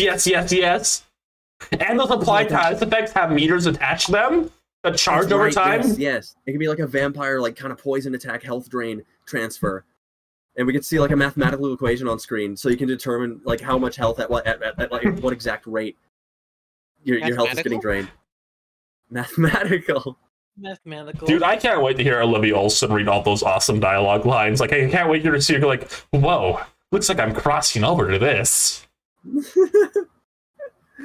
Wow, so you're a pickle named Rick? That's pretty chill. It's gonna be awesome! Yes! Honestly, I really want to see them put Ruby in the game files just to see what's going on there.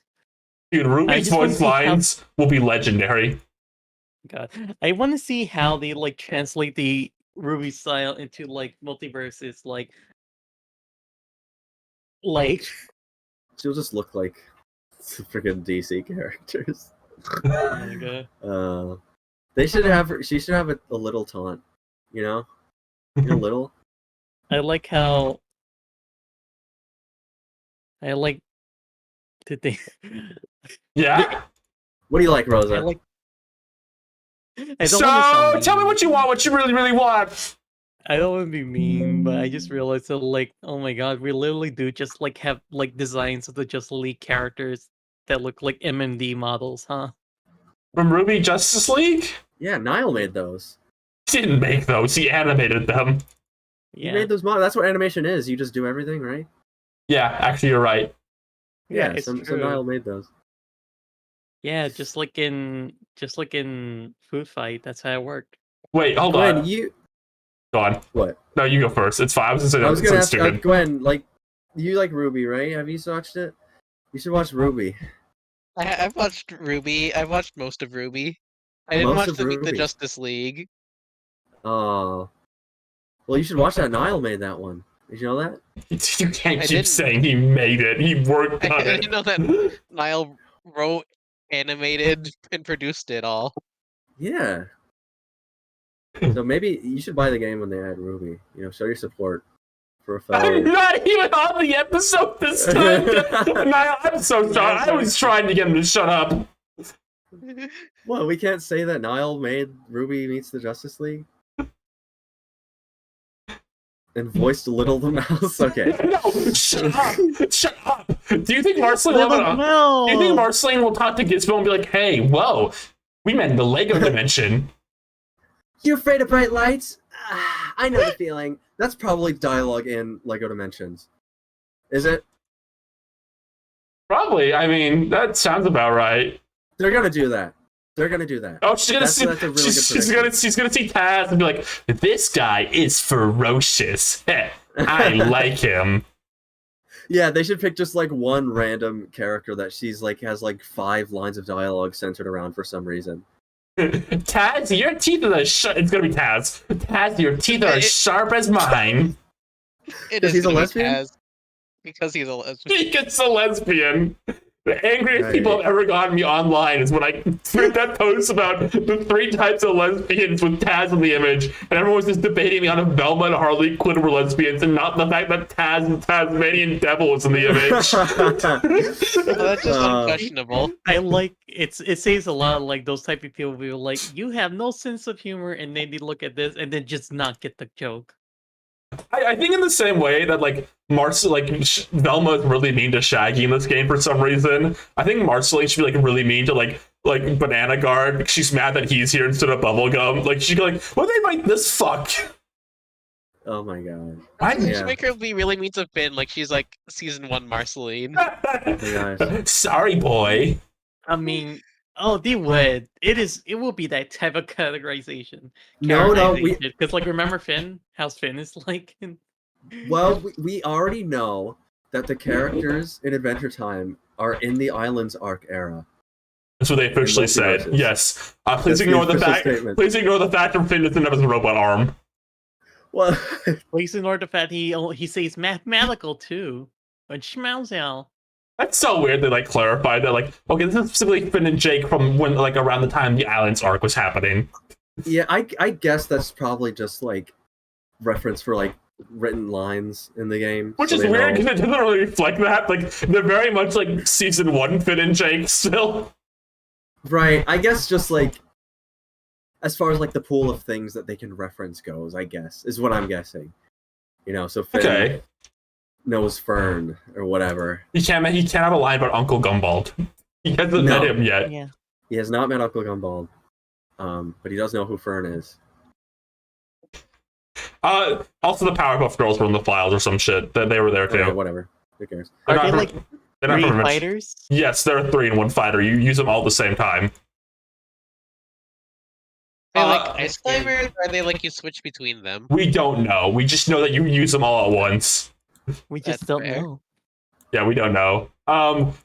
There's one more thing I think C might think is funny. There's a Gremlin stage that is the back of the movie theater screen when the Gremlins go into the movies. To watch Snow White. Yeah. Wow, back in the movie theater from Gremlins. Oh yeah, I remember that scene. Back in the movie theater when the Gremlins burst through the movie screen. You're like behind the movie theater screen.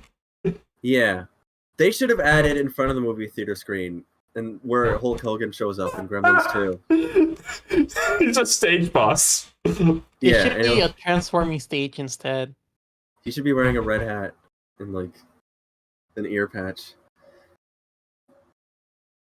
I will say again about multiverses. I'm That's upset. it. He was at the RNC. Does everyone remember that? Yes, I do. Okay. I'm just making sure. I know the news is moving really fast in the world of politics. I just want to make sure everyone remember that Hulk Hogan was up on stage at the Republican National Convention. I just wanted to say Man. it's fun. Again, like it's funny to me that like I'm kind of disappointed with this game, and like I wish it was like better because I feel like they keep picking characters that I would have wanted anyway. So it's like weird desire to be like, can this game like get good like all of a sudden? So like I can like play as all these characters that keep adding to appeal to me. That's the yin and yang tussle of the universe you're dealing with there, Ryan. Yeah. You gotta take the good with the bad. You know, you can't always have your dream job. Wow. You mean it? Yeah. I think I do. I think if they really want to make like the movie stage good, they should have a thing where like if you hit a character hard enough into the box, into the skybox or whatever, it just breaks and transitions to the front of the screen.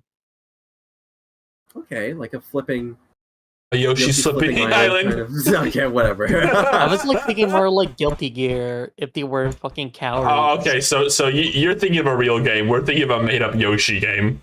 It's not made up. Yeah, It's just- you know. We just haven't announced they're- it yet.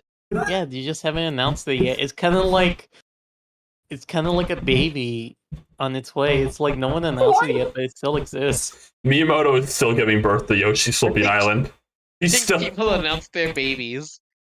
Yeah. Yeah, it's kind of like Sugar's cat. Hey guys, Okay. Nintendo just announced the new baby they're having. Can you believe it? What? Okay. What? You don't like that?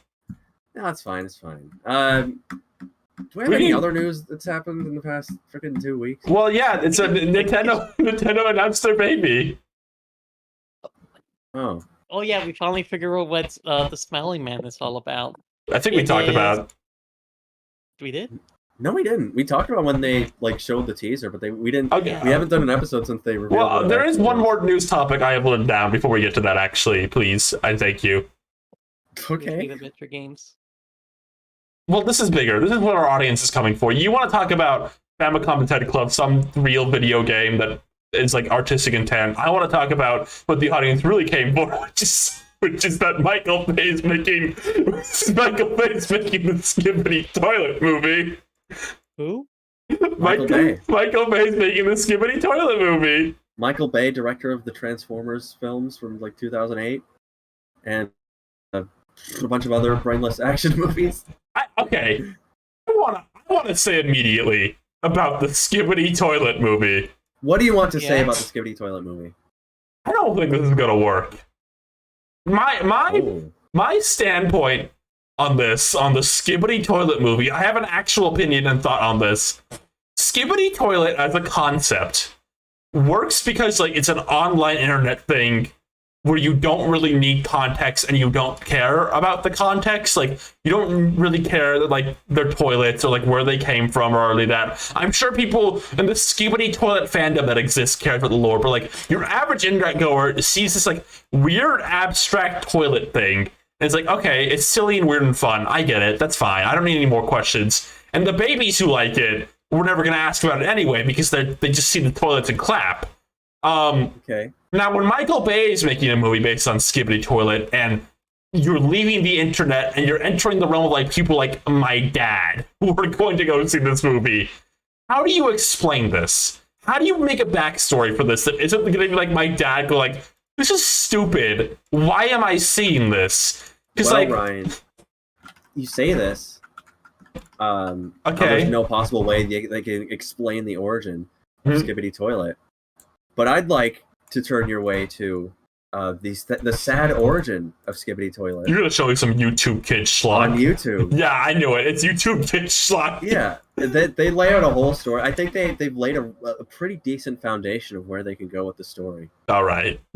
I'm sure Game Tunes on YouTube, the channel your 4-year-old cousin watches, has this all figured out. But you know what I mean, Mr. though. Skibbity, he was a handyman. He came to work on his old school bully's toilet, Oh my god.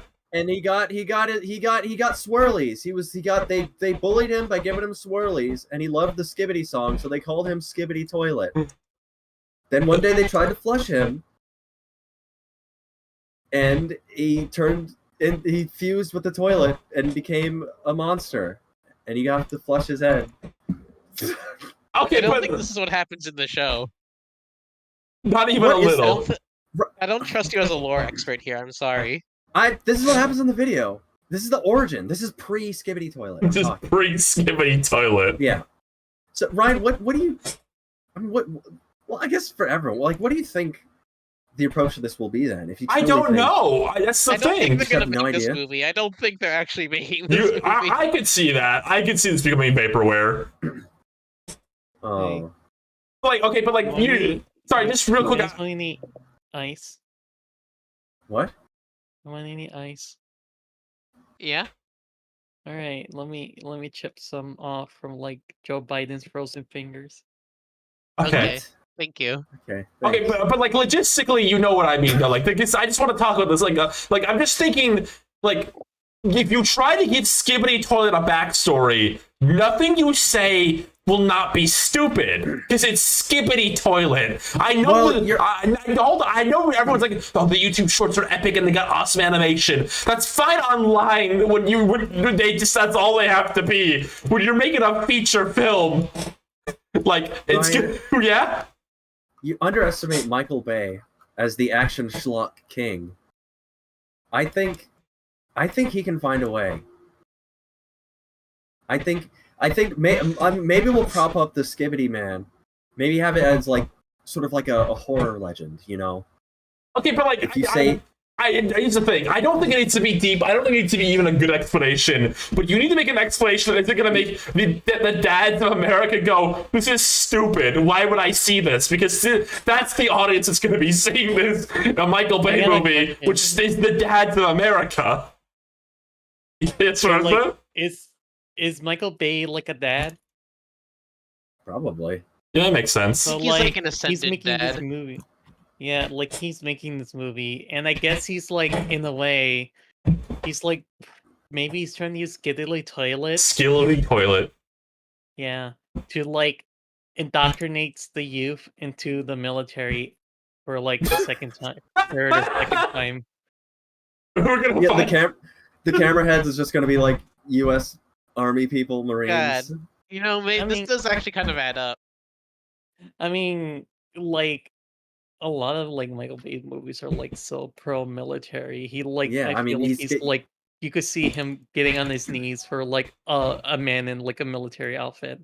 I mean, that's the military. If you use the military in your movie, I think like the U.S. government will like help your funding. Yeah, So I think that is one of his big methods. So I think we could very well see the U.S. Army in place of camera heads. Well, that's the problem. Doesn't the U.S. Army only give money if like they make them look really good? Like the U.S. Army's gonna have to they're lose, fighting the Skibbity Toilet. but they're gonna menace. have to lose so the camera heads can come in. Like if the camera, this movie has to balance the yin and yang of 40-year-old dads and 6-year-old children. I think the upstanding young U.S. Marine is going to come out on top in the end as a shining beacon of Okay. American patriotism. Like the camera heads will come in, but like the little like the 20-30-year-old like white boy military actual protagonist character will like do better than the like camera heads in the end. yeah, I think exactly. I'm just gonna work with the camera heads. Like maybe they'll like misunderstand each other at first, but they'll come together because America's think- like a bastion of unity. I think we're just gonna. I think they might even not even have the camera heads. I think we'll just have. The Okay, but no, that's the thing. You have to balance the yin and yang of the 40-year-old dads who are going to see this and the 8-year-olds. And if the 8-year-olds don't see the camera heads, they're going to rush to Twitter to be like, the soul's gone. Yeah, but they'd still go and watch it if you just call it the Skibbity Toilet movie and you have like a head coming out of a toilet. That's all they would need. Are they going to sing the Skibbity Toilet song in the movie? Are the toilets going to go Skibbity Bop Bop Bop Yes Yes in the movie? Is that just going to be something they're doing? I don't know. I gotta predict they won't. You think so? Maybe they'll turn the Skibbity Toilet into like an alien race, like completely inhuman looking. So know, they like don't, CGI so they don't have monsters. to design a character off the G-Man. Yeah, exactly. I can see that happening. That's another Maybe thing. they have like That's UFOs that look like toilets. That's another thing about this like series. Like I find interesting. Like the series isn't using Valve characters technically, but everything in it is a Valve asset, pretty much. Which is like such a weird legal situation, right? Like they're not using like the main characters are like heavy and like Gordon Freeman. It's characters they made up, but everything is still something Valve made. And I don't think Valve will ever do anything because they don't really give a shit about this kind of stuff. But it's such a weird legal situation when you think about it. They can't use the G toilet. They definitely can't use him. That's like the one I'm thinking of, the G-Man toilet. They can't use him. They're gonna have to change him. That's like the one thing Valve would get on them about, probably. Mm-hmm. Yeah, I think they're probably just gonna change a lot, honestly. I could see them not really caring about the integrity of the original beyond, like, whatever lingering iconography they need for that recognizability factor. Skibbity toilet fandom on Twitter is going to go like lucid when it's like not true and soulful to the original concept. Yeah, well, they'll talk about it at least. He'll have word of mouth. Do you think like by the time this comes out, it'll just be too late? I'm thinking about it. Like if it comes out, everyone will have outgrown it. Yeah, like if this comes out, I'm using if because like, it's a big if this even comes. If this comes out, like. Will it just be too late? Will it be like, oh, Skibbity toilet from 5 years ago? I think we truly don't yet know the full consequences of the Skibbity toilet era. Do you think they'll have the Living Tombstone composed for this movie? Again? Has he made a Skibbity toilet song? Like it seems like he should. I don't think he did. I think by the time Skibbity toilet came out, he stopped doing like YouTube like baby content fandom schlock, and he just mostly does his own stuff now, I think. Well, he's missing out. I don't think he makes like Hello Neighbor songs or Poppy Playtime songs or anything. Like you get Fandroid for this movie. Who? Fandroid. And Chum Chum? No, he's like, hello, neighbor. I don't. I'm gonna need to look up Fandroid right now. I'm sorry, we don't keep up with the Hello Neighbor fan music scene. We should though, because we're like Will's biggest fans, and he loved Hello Neighbor. He does love Hello Neighbor. Yeah, I thought you would have for his sake. I looked up Fandroid on YouTube, and the first like thing they asked me like suggestion was drama and groomer. Oh, For Skibbity toilet. Guy. No, for Fandroid. What? Right? What's a Fandroid? This is the conversation we're having right now, Rosa. Sorry, I'm a little out of it, from listening to a conversation about like a toilet. Let's get back on Skibbity toilet. Let's get back to Skibbity toilet. Of course, what we're all waiting for. I think this movie will not come out. That's my final prediction. Okay, all right. Well, fair. I think they're just gonna like realize we can't make this, and like by the time they've spent like 6 years trying to make this, the children have moved on to like urinal surfing or whatever. Urinal surfing. You know what I mean? The next big stupid thing. Well, we'll see. We'll have to see. We'll have to see. We'll have to see. No, we won't. We won't be seeing it. It's not coming out. Well, we'll come back here in like 4 years and see where it's at then. We'll see if you'll. We'll come back here in 4 years. In 4 years, let's all meet up for the Skibbity toilet movie. Can we talk about like good stuff now? Like Skibbity toilet? No, like here, stuff that isn't that. Mortal Kombat just confirmed new DLC with guest characters, Ghostface, Noob Saibot, Red Robot, Yellow Robot. Red Robot and Yellow Robot? Yeah. Orbot and Cuba. Cyrax. Yeah. God, wait. Yeah. Oh, hey, hold on. And then the T-1000 from like the second Terminator movie. I don't care about Mortal Kombat. I'm sorry. Yeah. Sorry, Rosa. Now can we talk about actually good stuff? Why did you even bring up Mortal Kombat then? Are you just wasting our time? Oh, okay. I said no. Okay, sure. I said no to talking about good stuff. Got it. What? What did you want to talk about, Rosa? The Killer Famicom Detective Club. Well? What do you have to say about it? So now we know that the Smiling Man is really the new antagonist for the upcoming sequel to Nintendo's Famicom Club. Yeah. I mean, I have literally nothing to say about that, honestly, because I've I never look played those forward to games. But yeah, that's good. Have you played those? I definitely been wanting to lately, and I think I'll definitely do because I'll explain to you why the moment I tell you what I played and watched this week. But I Okay. really want to play a game that has like good writing and less obnoxious characters. You'll understand what I mean in a bit. Well, I mean, like, do you think Under the Bag for the Smiling Man could be like Joe Biden? No? I mean, What? You're just saying things. No, but like, okay, like, what is gonna be? You know, Joe's like on his deathbed and he wants to like have one exciting memory before he dies because he lives such an old and boring life. So he wants to be a He murderer. goes out to be a killer. yeah, That's kind of. I mean, he's already dead. and then like when they catch the Smiling Man at the end of the game and like they tackle him and he dies. It's like the evil Morty song starts playing, and it reveals that Joe was the one who shot the gun originally. All right. He brought Okay. someone. Okay.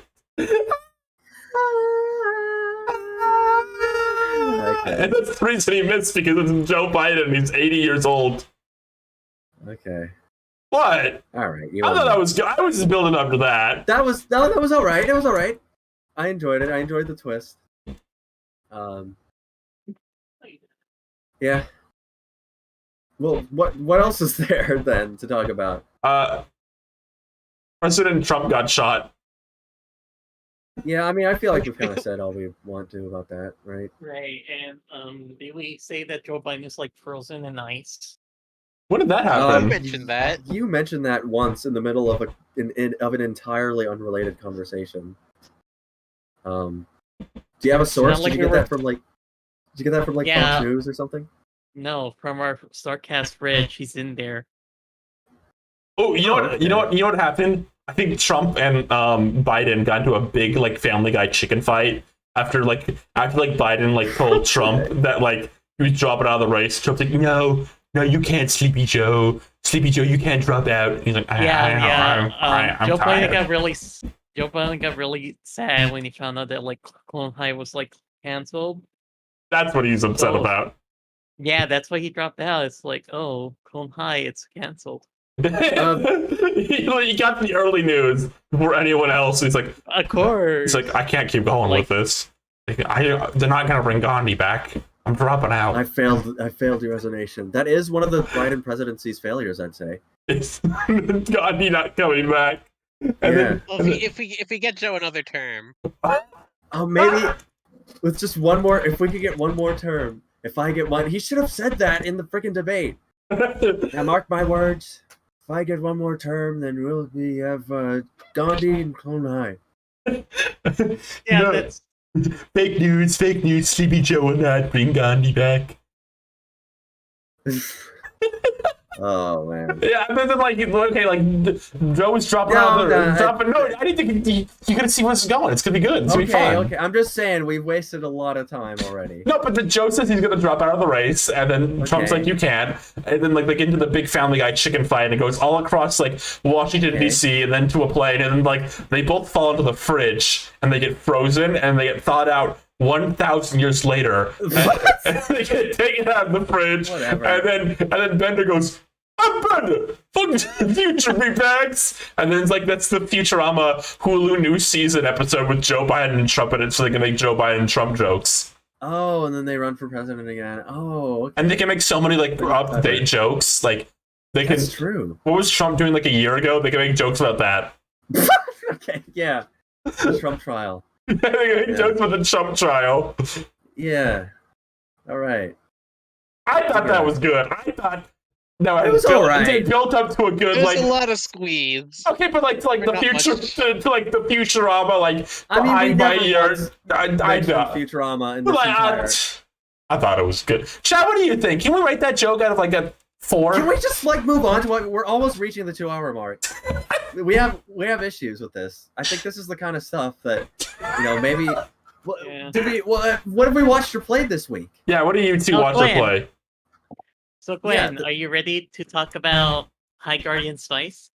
Yeah, that's the only reason I'm here. I So- don't care about anything else in the world. Yeah, so Rosa, Yeah. you specific. We asked like, we're kind of like talking amongst ourselves, like, who should we have for a guest this week? And you gone specifically for Gwen, specifically so you could talk about High Guardian Spice, the Crunchyroll Yeah. original show that premiered like 5 years ago. Well, yeah, it's because it's something I wanted to talk about for a good while, but we had to like delay it a couple of times. Chat, real quick. Okay. Promise me you won't leave. I promise this will be good. I know you're gonna hear High Guardian Spice and want to leave, but no. I know, Stick I know it's around. woke trash, but Yeah, stick around. Stick around. Just stick around. It'll be fun. Yeah. It'll be fun. Yeah, I'm sure they left because of High Guardian Spice and like not like porcelain news. Porcelain Porcelain news? You're like- News? 10 minutes Oh. long from Futurama bit. No, they love that. They're scared of the wokeness, but don't worry. We're woke. We're like a fun woke. We're gonna be fun with this. Don't worry, guys. I'm sorry. So what the hell is High Guardian Spice? My memory's not that good. I forgot what it was. What is it? So, like you explained, it's one of the Crunchyroll originals, Are and there others? There were others. Okay. There were others. But this is the most notable one because like everyone lost. There were people who lost their shit at the idea like the writers were being mostly women, Right. and like it became like a litmus test at the time. It's like what kind of cartoonist was like bigoted and whatever. Yeah, well, I mean, it kind of became for a while one of those, kind of easy hits kind of shows to talk about. I think a lot of YouTube times- reviewer bait, YouTube reviewer, where you don't have to say anything interesting as long as you're saying it's bad. Like people will stand right. up Yeah, and clap. I think Velma's the most recent example of that. Oh, Yeah. I mean- absolutely. It can happen to shows like, not regarding their individual quality, but just like there are just certain elements of shows Right. that people can latch onto and just get really Like Steven upset Universe about. kind of became one like post life a bit. right. Yeah, and that's not even like that's literally like not even like that bad of a show. Like No, honestly. that is a show that if anyone ever says this is the worst cartoon they've ever seen, they're lying. Like kind of moment. right. Yeah, But go But on, you've YouTube. watched it. You've gone and watched High Guardian Spice. Yeah, I I watched it sat like down when and it watched. first came out. I was hyped for the show from day one, and it's a good show. Rosa, you can Good share pie your guy rules experience. fit there. Shut up. But for me, I watch it post-mortem. And I guess what motivates me was like just seeing the creator Ray talk about his experience like making the show and like seeing the reception even way after the fact that like it was out. And it kind of like made me motivated. Like, you know what? I need to see this for myself. For the longest time, I like had no idea what was going on. So I sat down and watched it, and it's like, oh yeah, that was pretty good. I was like really happy like watching it. Like, oh, this is great. And then Okay. I look back at this, like it has a few flaws, but like it feels like a lot of like its issues and flaws are like a result of like production. And like Mhm. Well, knowing what- like Crunchyroll is like objective. kind of- is, like we're gonna Well, what I'm just curious, like what kind of issues do you speak of here? It has a lot of. It's a show with a lot of technical issues. The moment you start looking closely at it, where like there was like unfinished background bits, some weird framing, weird with the stuff with like the piecing, but objectively, majority of the time, look at like, oh yeah, these are like pretty good. This is a nice looking show and everything. And it's like unless it's like pointed out to me, like, oh, I know this is like, oh yeah, that seems like a really that technical issue. But then again, it's kind of like the realization, like, oh right, this was like a cartoon made with like the backing and funding of like Crunchyroll, so it might not have a good production going on in the backgrounds that we're not aware of. Crunchyroll, sad, but- Crunchyroll barely has Budgetary money. issues. Crunchyroll barely has money for like the dubs and subs they're doing. Right. That's like a lot in hindsight where you look back, it's like, oh shit, definitely Crunchyroll's fault on this end. Yeah. Like anything show has, else like- is like, Maybe they should have made it just like a really elaborate motion comic.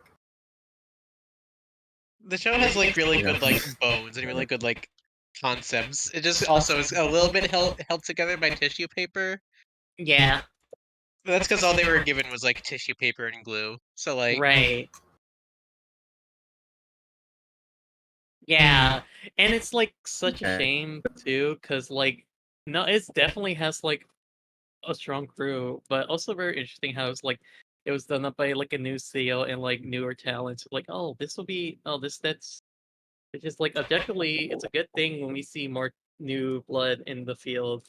But you know, when it came out at the time, and like I said with the litmus test, this gave people grounds to like go out and just be like racist and bigoted, unlike Sap, and it's like that's Yeah. which is like super messed up. Essentially, in hindsight, I don't know. I bring it this up because of like personal experiences. So, if they have graduated from SBA, use High Guardian Spice as a litmus test. Anyway, what uh, what did you like about the show? it took so the show slowly grew on me a lot more and more, and it just feels like it was something that was like slowly improving more and more on its like pacing, its writing. Like the first episode was like pretty janky. It's like, oh yeah, this is like pretty janky because like it felt like weirdly paced, and it's like, what's going on? And the voice like sounds weird. But like the second episode, it's like, oh okay, I'm starting to like this. I'm liking it. I'm enjoying the characters a bit more. Like each of the characters sort of like grew on me. It's been a bit since I remember the character's name. What was the name of the dwarf again? Parsley? Parsley, yes. I remember Parsley. I was thinking about Parsley, like I feel like she was a less memorable character, but at the same time I realized like, oh, she has a issue, like, oh, she's like the character with the multiple siblings, and they might end up tying it too much back to her. To She's that, she's but, just like, the green guy from Smile. right, exactly. The green guy for Smile. But like overall, I still pretty chill. And it was her. Like, but the character I ended up really liking a lot was like Dime. That was her name, right? Dime. Name is Die? Dime. Like the spice. Time? Dime? Yeah, Yeah. time. Dime. Me Dime! Time. Ooh, Time. I like, Oh, I like Dime. the show. There's me Dimes in the show, SpongeBob. I love High Guardian Spice. Can someone please put Oh, Mr. those Krabs Mr. down? Krabs. We're having a serious conversation. Yeah, put the No, girl down. no, I'm only 80 years young. But honestly, Dime is like also like one of my favorite because like the way she interacts with the other characters is just like super hilarious. Like she's very serious and try with it, but like when she interacts with like a character like fuck, I'm gonna call her Burgundy. You can just call her Burgundy.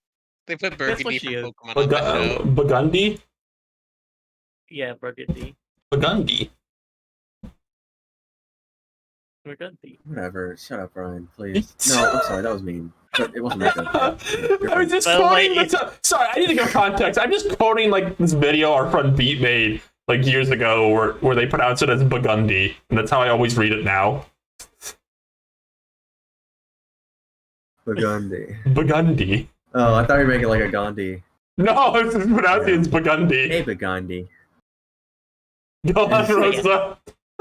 But yeah, I slowly it's like I started to enjoy the characters more and more because like it seems like they develop like you get a better idea of like what they're all about and what's their deal. But absolutely, I think the biggest highlight for me was like Esmeraldas, Burgundy, because Amaryllis. she's just Amaryllis, yeah, Amaryllis and Snake Dragon because like they have such a wonderful dynamic.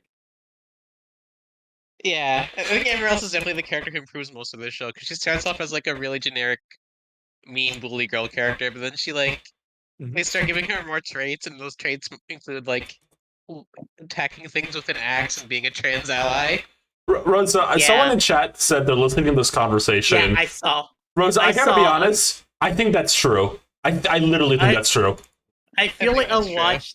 I feel like if I watch Ruby, I'll find a character that I'll be attached to, like Sango or Rousey in Konoha. Rosie, you're going to watch Ruby, and I'm going to be start seeing like Ruby Yuri on my timeline like every day, and you're gonna send me like gifs of like the Ruby characters saying like us, and like you're gonna become like my Ruby girlfriend, and you're gonna start buying all the Ruby merch, and like you're gonna have like Ruby plushes, and you're gonna have like Ruby toys and Ruby posters, like to like Toy Story or like strange things are happening to me. And then My like Ruby girl. and like all the Oh my all God. the Precure posters on your wall become Ruby posters, and like your like Sango figure on the shelf, and like the floor's like looking around it like as it changes. No, Okay. I'm just saying, I know the truth. no. I would definitely have like a Ruby character in my list of blurbables, but overall, like Snake Dragon, yeah, of course, Snake Dragon and Burgundy are like the real highlights because like I think. Yeah. But it just What? seems like they have like Okay. a well-defined idea of what they want for these characters, so their development is just like wonderful and beautiful, and like of course Snape Dragon. Oh my god, Snape Dragon, that is such a wonderful arc. Yeah, Snapdragon is definitely the best part of this show. Snapdragon is the like closeted trans girl character whose arc is like Mhm. figuring things out about gender, and is a really like Yeah. beautiful and touching arc. It's Yeah, simply it's like very Mhm. and like it's really her good. yeah, and her relationship with Esmeralda as it goes on, it's just like beautiful. It's very beautiful because like you get a better idea that like these are two characters that know each other for like a long time, and they just get each other, and they kind of just like communicate better and better. And Esmeralda's just like, listen, I'm always here for, and it's like beautiful to me because like it also like reminds me of like me and a friend. So it's just like wonderful. Like even my first, I don't really like it. It's like, but I respect these two characters and why you like them. So it's like, yeah, thanks. Dude, is there any like other cartoon where like a character like transitions? Loud House. Sorry, I don't even mean that's a joke. I thought that immediately. That's the only one I can think of. Is like a character transitions. Yeah, but like Yeah. I can't really think of any other cartoons where there's like a main character who like transitions, and it's like a Mhm. main arc in the show that we see over time. Yeah. Yeah, so that's kind of like an appeal of the show, you would say. Something that Yeah, it's stands good it at apart. transgender. I think a lot of Okay. LGBT cartoon media, very well-meaning, by the way. Like, not. I don't mean this is like a bad thing. I think they don't want to like show that part. They want to get to like the representation on screen, kind of like as soon as possible, and maybe not have to worry always about some of that dirty stuff in between, like having to start a character as like cis or something. And like, you know, it's easier when like straight characters are realize they're gay kind of situation, but I think like a character changing their whole gender is like a much bigger deal, I guess, right now. It's yeah, especially when it's like such a specific experience and the specific feeling, and then just like trying to like envelop that and like show it to the audience. And I think it just helps the fact that like the creator is a trans man, and he does voice a trans man character in the show. Bob's Burgers could do it. Wow. I could see Bob's Burgers doing that. Oh, I was just thinking about. Gene. I was just like thinking of cartoons that exist like airing right now. Like who could do that like earnestly? My thought was like Bob's Burgers would transition a character. Yeah, Gene. You think so? Gene to transition Gene.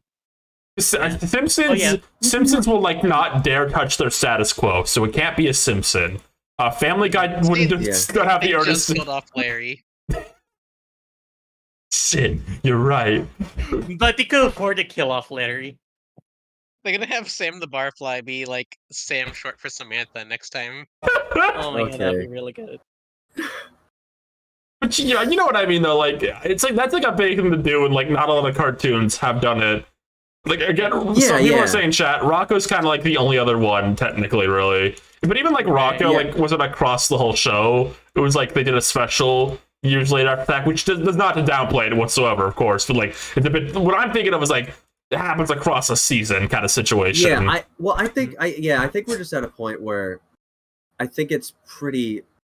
It's kind of early at this point in culture where we're getting this sort of representation at all. Mhm. At least in like animation, or especially stuff that's usually like aimed at a younger audience. No, I think High Guardian Slay is also like the aim for the 14 audience. Right. Because you also have characters just saying shit and then blood, so it's like has the same age rate as like a shonen, so it's like, oh yeah. Like High Guardian Space is a really funny show, like tonally and like audience wise, or like for like a lot of it feels like it's very kid friendly, but sometimes the characters just swear, and also there's like very like not super gory moments, not like guts splattering everywhere. There's like when there's like blood in the show, and it's surprising when it happens. Yeah, people are like saying like, "Oh my god, there's tonal distance because of it," and then it's like, no, this is a show showing in Crunchyroll, and they probably just like realized like, oh yeah, Well- no, we could make like a 14+ show. Well, like this. that was something I was actually thinking about literally today. American animation does not have really like American animation is split into like 3 like age categories. There's like baby, kid, and adult animation. There's not really a teenage category, which is different from like Japan, where I would say teenage is like a very big category of animation over there. Like shonen, shonen's almost entirely usually designed for teen. We don't really have that here. Yeah, and like even and like in Japan with animation, they also have like several different kinds of genres, Right. with different names. And then like the only like teenage stuff we have here is like High Guardian Spice, I guess. And I would say like off the top of the head. And I would say like Distant Lands from Adventure Time felt like teenage aimed. And I think a lot of shows that are on Kids Network are really kind of made for that 13 to 18-year-old demographic. I would say like Steven Universe and Owl House are very clearly being made for teenagers, like clearly. But like the very defined category of like cartoons for teenagers does not really exist over here. Right. So I guess it's interesting. High Guardian Spice was a show that was covering that like almost non-existent category. Yeah. Yeah. Which is a shame that like it was one of the last views in the at least original shows, I guess. But it'll be nice to see more of that. But like a lot of it's just because like it was on the streaming service, and now streaming servers are kind of dying. So the ability to explore like demographics in animation is very, very difficult, at least in the network. Okay. Yeah. I know this. One thing I want to say, like this show loves its like supporting cast and its side characters, because like there's just like a lot of characters who like they have a specific kind of bit or deal, and it's just like super well done. There's Slime Boy. About Slime Boy. Yes, Slime The Boy is funniest character that they ever made. This show's got to go in Right. Springfield. Yeah, Slime Boy is so chill. He's always talking in such a chill tone. He's like, Remember when the there's show just, first like- came out? Like people were like, it was really cool to hate it. There are a lot of people who are like, this show sucks, but I love Slime Boy. He has Okay. like intersectional appeal. Yeah. He has like See. you have to like look up a clip of him to see how he's like voice acted, because he's like he has like no intonation to his voice. He's just super like chill. He sounds like he's always like half asleep and potentially high. Some reason my Okay. mind was like, oh, he sounds like Otto from The Simpsons, which he absolutely does not. Probably. No, he What? doesn't. He's just like, hey, it's me, Slime Boy. I was just thinking of like a chill character who sounds like they're high. I was like, oh, Otto from The Simpsons, and Ryan, you He got sounds, he sounds like someone doing a bad Morty impression. hey, little part dude. Ryan. That's just Also, one of he's your a really four good voices. singer. That's his thing. Oh yeah, yeah. He's like really talented in music. Okay. So what? Oh, and he's voiced by a female actress named Rita. Oh my god, It's like Timmy the Turner. actress known for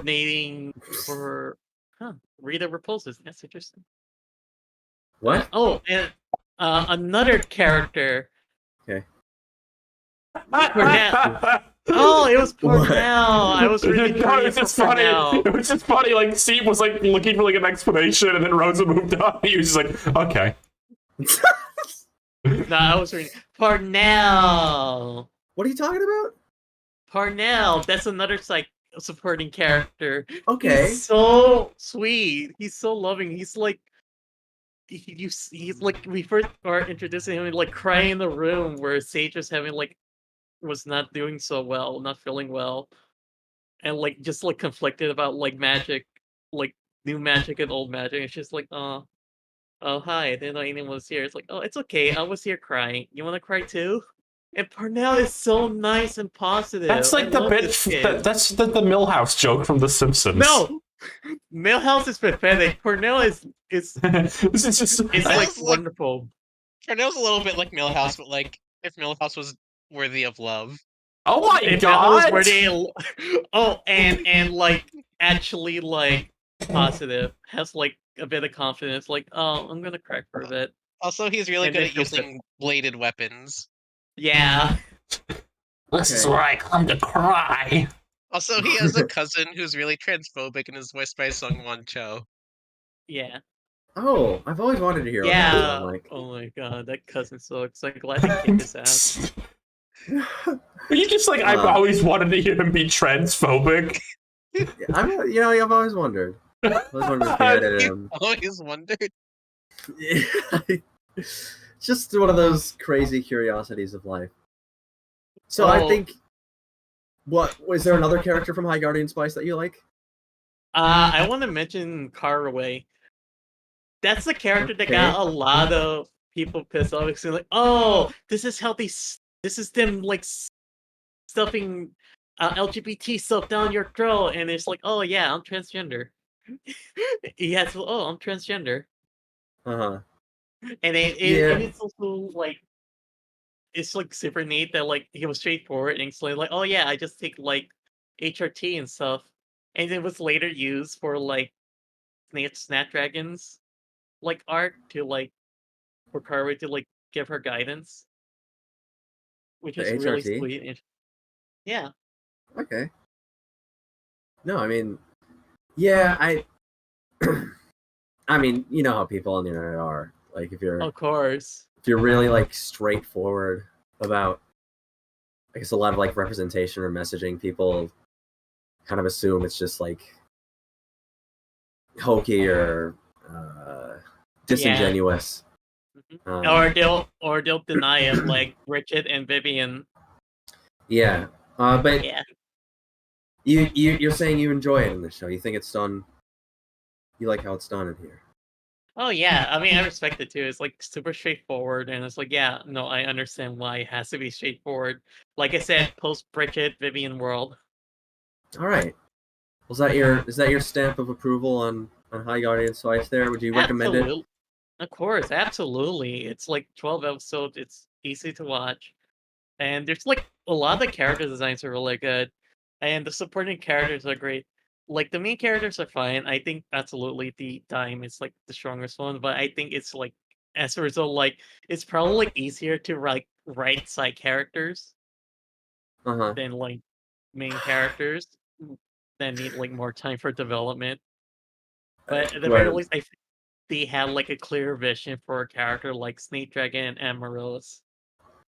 Gwen, I really like this trivia that you sent. I'm putting it over on here. screen right now. It's really Yeah. good. I think that's a nice topper on this discussion. I think a more wiki article should say stuff like this. All right. This is good. Sight. I just noticed at the end of this, it says sight. Yeah. Well, you can't just go around saying that. We do need to verify if he is the least liked character. Should someone like to do that? You didn't even talk about the cat girl. I don't want to like prolong the discussion much longer because we've talked about High Guardian Space for a long time, but there is a cat girl. Yes, there's a cat girl. Gwen, you want to talk about the cat girl? The cat girl's funny. Her name is Olive, which is funny to me also, and she is like character who's like starts off as a bad guy, but then sort of gets a redemption arc. Yeah. Uh huh. because like the thing is kind of like, oh, she was always there to be a bad guy and spying on the school. They just didn't really like foreshadow it like properly, or could Yeah, it? she's like apparently just like, oh yeah, there's this cat who's been around, and she's actually a bad guy, but maybe Like she's she's actually a actually good guy. she's actually good guy because she actually likes hanging out with the main characters. I just want to say real quick, relate to this whole like site thing about least popular character. Could Bulbapedia not do that with like with one of those like 3 elemental monkeys that like got last place and like the big pull like Pokemon like did? That probably is listed on like the Semi-Seer page. I'm gonna check real quick if they have that listed on Semi-Seer's Bulbapedia page. This is the one instance where somebody has factual evidence of this being the least popular. Semi-Seer ranked last in the Japanese Pokemon General Election. They do. To decide. They do have it listed. They do have it listed as a fact. It's distributed at God. Pokemon centers and Pokemon stores to commemorate its loss. It's really funny. Just the first wiki article where you can list least popular character and cite that source. I think Semi-Seer is kind of misogynistic and transphobic. They should add that to Bulbapedia and then put cite after that because they don't have evidence for that. No, you can cite the source of the poll. Is that what Yeah. That's why he got last. Yeah. God. At the I very don't want to least. get too political, but I think it was a really bad move of Trump to pick Semi-Seer to be his vice president. It was over when Semi-Seer went around fucking all those couches. You should have seen when Semi-Seer Googled about Palafin. Oh my god. Hey, see, did you watch or play anything this week? Well, I guess I could say that right now is San Diego Comic-Con weekend. San Diego. Yes. I didn't go today. I did go yesterday, and I'll be there probably tomorrow for a bit. Okay. Yeah, so you can hunt down Seep tomorrow. Wait, hold on. Yeah. You didn't go to the Jack Specific toy panel where they revealed the next wave of Super Mario figures that are just the same ones except repainted? Nope. Somehow that evaded my attention. Oh, I was looking through the man. schedule. Yeah, I know. But yeah, I mean, I go to Comic-Con every year, so it's kind of whatever for me now. Yeah, you should be recording vlogs for our channel. I do have some pictures here of pictures of Alvin. I took him around You're done out. to see the sights. What is this strange plush, and how can the people watching get one? Are you interested in this plush you see before you right now? You have 4 hours left. You know, actually, I think because it's on Eastern time, you have 2 hours left. 2.5 hours. You better hurry the fuck up. If you in the next 2.5 hours go over to painterseep.gimmeswag.com, type in the link. It's not even hyperlinking. If you go to this link in the next 2 hours, you too can own this. I need to get some water. Hold on. He's killed himself. What you're all doing, not buying the Alvin plush. Look at this dehydrated Seep. How is he gonna run for president? You want this guy to be a president? We call him Thirsty Seep, don't we, folks? Thirsty Seep always needs some water. Always dehydrated. Always choking over his own words. That was good. Skibidi Toilet is still on screen. Whenever we do this show, we just leave like the last topic up on screen, and so it's like whatever was the last topic will just remain. And people can join the stream. Like me and Alvin are kind of like twins. They kind of are actually. Like, wait a minute, Skibidi Alvin. Steve needs to get back in the room. We need to pitch him Skibidi Alvin right now. Get back here. We have a pitch for Seep. He needs to get back right now. Hello, everybody. Yeah? How's everyone doing tonight? Oh, great. Alvin? It's me, Alvin. Alvin. the new collectible toy from Sounds really neat. GimmeSwag.com. Hi, Alvin. Hi, hello. How you I'm doing? here right now. I'm here to promote my new toy on sale at painterseat.gimmeswag.com. That's pretty cool. I've been visiting San Diego Comic-Con and seeing all the wonderful sights. Did you know that they have a pop-up location celebrating the 25th anniversary of Nickelodeon's SpongeBob SquarePants? I did. It's decorated with memes. It is all your favorite hilarious memes. What's your favorite I love SpongeBob it meme? so much. My favorite SpongeBob meme? There are so many.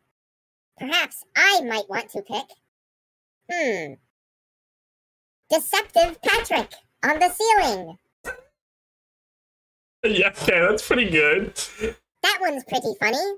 There's also Mocking Chicken SpongeBob. Oh, that's a classic. They put that one in Nick Brawls' taunt. A classic.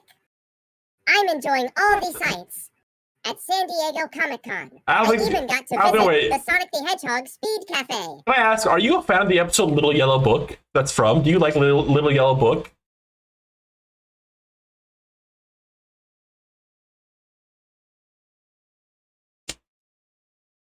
Yes, Alvin? Do you like Little Yellow Book? Yay! Ooh, chat, do we like that? He likes the SpongeBob episode. Yippee, yippee, yippee, yippee, yippee, yippee, yippee, yippee. Okay, I'm going to go away now. Okay. I hope everybody buys my plush in the next 2 hours, or something really bad might happen. Yippee! We're gonna love you, Alvin. See, Joe Biden's gonna die in the next 2 hours, like unrelated to this, and like somebody's gonna clip that, and Alvin's gonna be like taken to jail. Hey, what's up? I went to go get some water. What are we doing? What Alvin was I talking about? was I here. think Alvin is implicated in political conspiracy. Hold on. Okay. So yeah, Comic-Con's happening. I've been seeing a lot of the stuff they usually set up a lot of stuff around this time. Yes. There's a lot of stuff. There's always they have an Adult Swim thing every year. I got to see part of. No, but I got to see part of a wrestling match that they held there. And one of the matches I saw was a tag team. There was like 2 wrestlers going up against the dinosaur from Gendy Tartakovsky's Primal, teamed up with Meatwad. And there was a great kind of like, how would I call it, like a spiritual experience almost, where when they were doing like the, wrestlers, they have their whole introduction thing when they come up on the stage and they like mug to the audience. When they did that for Meatwad, they like started showing like Aqua Teen, like a sizzle reel of like Meatwad clips, and the whole crowd was chanting Meatwad, Meatwad, and it just felt like a really spiritual experience, just being a crowd full of people just so fervent about Meatwad. Yeah, it was a pretty good experience. There's also right across the street, I don't know if you heard about this, there's this like SpongeBob pop-up thing for the 25th anniversary. Yeah, decorated memes. Oh yeah, so you have heard of it. Yeah, of course, yes. I just want to share one picture of it that I took. Let's see. Exclusives. I think this is definitely my favorite meme that they had up there. Exclusives! You've seen that meme, right? That's based on the scene from the TV show. Like, exclusives! I loved when he said this. Yeah. I need this on screen right now. Hold on. Oh. Yeah. Let me see. Is this SpongeBob's like brand now? They make so much like meme merchandise based off SpongeBob. I mean, Yeah. it's what's hip with like income having millennials is their Right, favorite yeah. SpongeBob memes. I mean, in a way, I can be cynical about it sometimes, but in a way, it is also like you are technically celebrating people's expression of their knowledge of the show. So I guess it makes sense to want to capitalize off of that, because that's literally people interfacing with the thing you created. But it is very bizarre seeing how it's been co-opted. But yeah, I think most notably what I've done so far, coincidentally, I guess, not coincidentally, I happened to find out, like, the day I was on the bus to go there, that my main, like, co-animator on Mashed is, like, there right now. Yeah, so I got to meet him for the day. Probably gonna see him tomorrow, maybe. And that was really fun. We went to the Sonic Speed Cafe together, and I got a signature from... They had a few of the comic writers there. And one of them was I don't have his full name. He's Danny 8-Bit on Twitter. He wrote the Metal Virus, like, not the Metal Virus, the Scrapnik Island story. Was Ian Flynn there doing his knowing smile? No, I did not see an Ian Flynn there with his knowing smile. I'll keep an eye out throughout the weekend. But notably, Danny was, like, aware of the stuff that I'm doing at Mashed. Oh. And he kind of, like, he kind of turned to the other people. He's like, oh yeah, this is the guy who made, like, all that stuff. And I have to check who was also there, but apparently they had also seen, like, some of the Clone Chaos and stuff. Does that put pressure on you? Are you scared now? Not really scared. I mean, yesterday, me and Dranzer, who was, like, the animator guy, we kind of had this... It was a real kind of wake up, like, I don't know, realizing the kind of... I think I'm kind of getting a reputation there, at least for, like, the MASH stuff. Okay. Which is interesting, because we also came across, there was, like, a kid who was dressed up as Secret History Tales, which is, like, the evil version of Tales that they have on the MASH videos. Oh my god. Yeah, so we had to take his picture, and we showed it to the producer guy at MASH. Dude, see, you're like one step removed. You're gonna write, like, the Orbot and Qbot, like, one-shot comic someday. I know. It's genuinely, I'm wondering, because, Tyson Hess, he had his starts as, like, a humble fan comic artist, so I don't know. It's interesting though. They're gonna get you, and they're like, "See, we love your stuff. We're super impressed with all the Sonic stuff you made. It's, like, really well done. It's really passionate. We really want to get you on, like, a comic or something. Like, is there anything you want to do with us?" And you're just gonna look at the eye and go, "Orbot, Qbot comic." Yeah, yeah. And I'd have no issues. I would be so happy to do that. But yeah, we kind of realized, because, like, I mean, right now at MASH, if you look at what they're doing, they have, like, their kind of main sort of Sonic series that they do. They have this whole, like, overarching plot they're doing that's, like, all meticulously planned out. But aside from that, like, they've told us that I'm the only other person, like, writing Sonic stuff for them. Oh. So that I kind of realized, like, I might have a lot, like, I don't know, that gives me a lot of, like, that does kind of put pressure on me. Like, I feel like people are coming to their channel for the Sonic related stuff, probably are familiar with what I've done there. Which is really, I don't know, this is kind of my first time really realizing in a tangible sense the reality of that. You're like a notable figure in the Sonic community. I think I probably kind of am. You're on the Some Call Me Johnny tier. I might be, because Stranger was saying how, like, on, like, Sonic YouTuber tier lists. Right, yeah. I liked him until I watched one of his Sonic streams and he was making fun of Sonic tubers. He did, like, weird French Sonic tuber bit I didn't understand. Oh no. What if I have to drop the French song? I drop the French, like I do that still, but You have to what if I have to like distance Twitter? myself? Yeah, I will no longer be in the French Sonic Tuber bit. I'm sorry for anyone I may have hurt.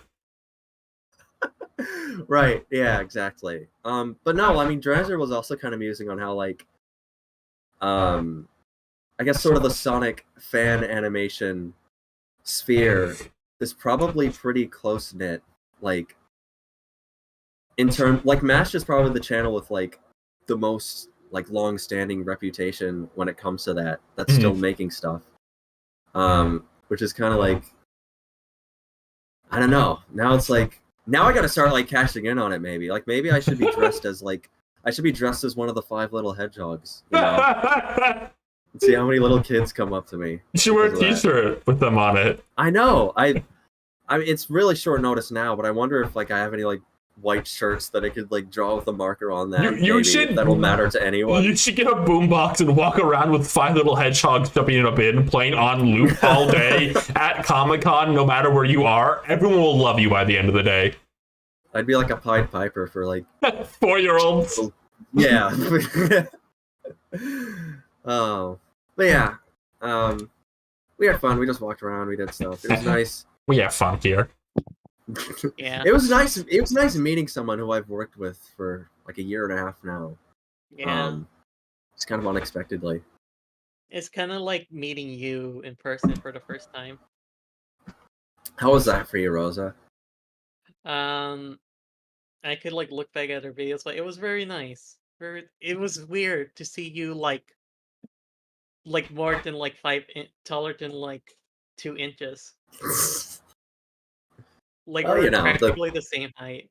The camera reduces Yeah, of course. about like Of course. 5'1". And like you dress more fruitier than you're depicted in like cartoons. You think I'm fruitier? You think I'm fruitier than I appear on media? Should we start drawing Seat more fruity? Viewers in the chat! Should we start drawing Seat more fruity? It's like the Comic-Con panel. Everyone start cheering now. Everyone has to obligatorily cheer. Yeah, and we'll have let me see, Lilith and Xander choose out the outfits. Okay. Seat's a big kid. He doesn't need them to choose his outfits. He can be fruity by himself. Didn't he think call Lilith him did Little tell me Man? Who? Didn't he call you Little Man the other time? Who did? I think it was between Xander and Lilith. I don't know, just like someone call you, all right, behave, little man, or something Are like you that. like just running so like a sitcom fanfic in your head? Like no, like they the literally baby. call him Little Man. I don't know. I don't know if I'm privy to this I don't know if this is written down on my TV tropes page that I'm sometimes referred to as Little Man. You've been. Sometimes people call you things that like impacts on me, so it's like, oh my god, that's funny. Okay. Sight? Huh? But yeah, I mean, anything else about Comic-Con, or y'all Comic-Con'd out? I mean, there's still 2 more days of it. Any panels Like, looking forward to? stuff. I still haven't really checked, but probably they're going to premiere the Jellystone Cartoon Network crossover on Sunday. So bring your camcorder and record. Yeah, I should. So you can watch it how it was meant to be seen. From the back of the Comic-Con. Yeah. Is there like any gotcha game appearances in the? Rosa, nice try, but I'm not wasting my time. No, I'm just asking. This like usually Artist Tale they like draw like fan art of the latest popular gotcha game like Honkai Star Rail, but mostly like what's that game called? Genshin Impact. And take one step back. What do you mean what it's called Genshin Impact? You did not forget the name of Genshin Impact. You're lying. I don't believe you. She's starting the process of distancing herself from the Genshin brand. Rosie goes home every day, finds the exact spot in her brain she needs to hit with the break to forget Genshin Impact, and she's starting to forget. Yeah, it's because I haven't played Genshin Impact in months, and I told my friends, scream me, this like, I'll play it again, but only if they're like putting back Hotel on the banner, because that's why I play that game, just to get that one character, and then I didn't, and I stopped playing, and the only gacha games I play is Pokemon Masters and like Zenless Zone Zero. Okay. Yes. Okay. Sick enough, I still haven't done my Zenless Zone Zero dailies. Hey, I should do that right now on stream and narrate it for us. Oh, Yeah. oh my god! Oh my god! Also, my Pokemon eggs just hatched. Hold on. Oh, breaking news, guys. Questions. I'm gonna skip what I watched this week just to keep things flowing a bit. I'll try to talk about it next week. I won't say what it is, but we'll save it a surprise. But also, I want to let everyone know I beat like Danganronpa. The goal of this game to like let you walk out with the half of the cats being like insufferable. This is definitely a game made for teenagers. All right, that's enough Danganronpa. No more Danganronpa. I give you 10 seconds Danganronpa. Oh, you have something you want to talk about? Yeah, we can hurry it up because we don't have much time left. But Okay. I've been watching this magical girl show called Ojamajo Doremi, and it's been really good, but it's also been really unexpected in a few ways. I think you just put this image on screen, it'll basically sum up my experience quick enough. I know she ate boogers. You tweeted about that. Oh, yeah, but started season 2 earlier, and she within the first 4 episodes, her mom Doremi's mom tells her that she was suicidal, and then a few episodes later, Doremi nearly kills a baby and then eats boogers. That's awesome. This is the show where they all have big heads and they look like people. I like this. This is literally how you draw anime little children. Yeah, I know. I love the style of this show. Do you think I should watch it, Gwen? You should watch it. You'd love this show. Oh yeah, it's super Okay. cartoony. It has the same DNA as Heart Catch Pretty Cure. The show even has a rude little child character. Oh, we're in now. Rude child character and booger eating? Wait. It's just everything you could ever want. Quickly, also, Taco, if you're in the chat, quickly, please send me the gif of Doremi eating steak. Oh, I know that about her. Isn't that the thing she likes? She likes steak. Yeah, she likes steak. That's her favorite food. In every episode, she's throwing a fucking temper tantrum because she's not eating steak. Is this She must have been angry when Biden became president. Is this in early Simpsons season, the first 2 seasons where Homer was always pork chops for dinner, Marge? For only 2 or 3 seasons, and they stopped doing it. It's basically if season 1 Homer was a little pink anime girl. That's awesome. Okay. That's a glowing recommendation, actually. Glowing.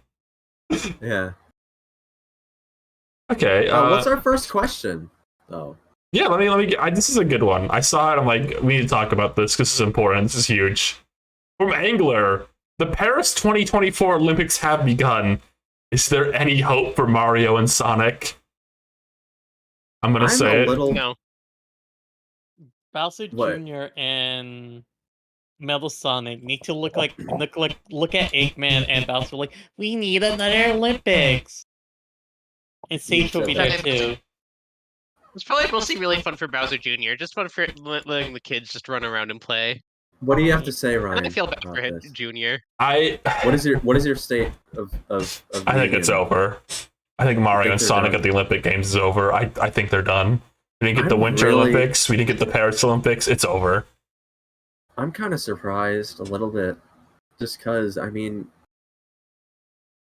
know. This is a series that's always been part of my life.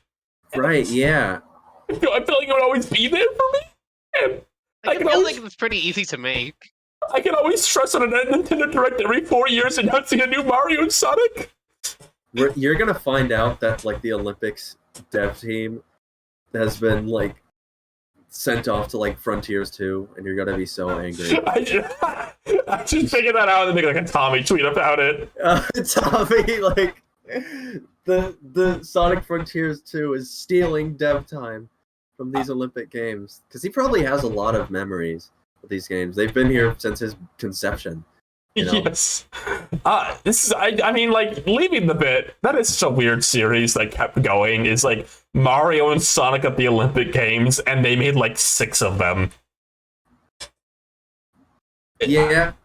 It felt like nobody was ever that excited for them, but they kept. But again, like I imagine a lot of parents bought them because it's 2 characters for 1 kind of situation. So they're probably always selling good. But like online though, like the average person who cares about Mario and Sonic a bit more than your average Joe Schmo, like none of them were ever excited for these games ever. They basically have no reputation at all. They did not. Anyone played them besides like people who are like 10 or younger, or people who make GIFs on like Tumblr. I don't. They did not add a single character to the main roster of these games after the 2nd game. It's like such a bizarre series. But we also like to point out they did redesign Peach's outfit, and everyone went crazy.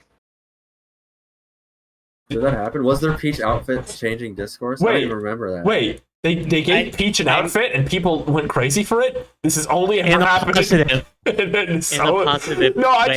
just meant it was funny to bring it up in this instance because Peach gets an outfit change a lot and people draw fan art of it and go crazy for it a lot. People love that pink woman. It's just funny to be like, Mario and Sonic did it. It's like, I guess so. I guess they did. Yeah, man. But yeah, we're gonna miss you, Olympic Games. I mean, I don't even care about the Olympics now that I know they're not making the games anymore. Like, Christ, you've lost a loyal fan. Olympics. Rosa, do you miss Mario and Sonic at the Olympic Games?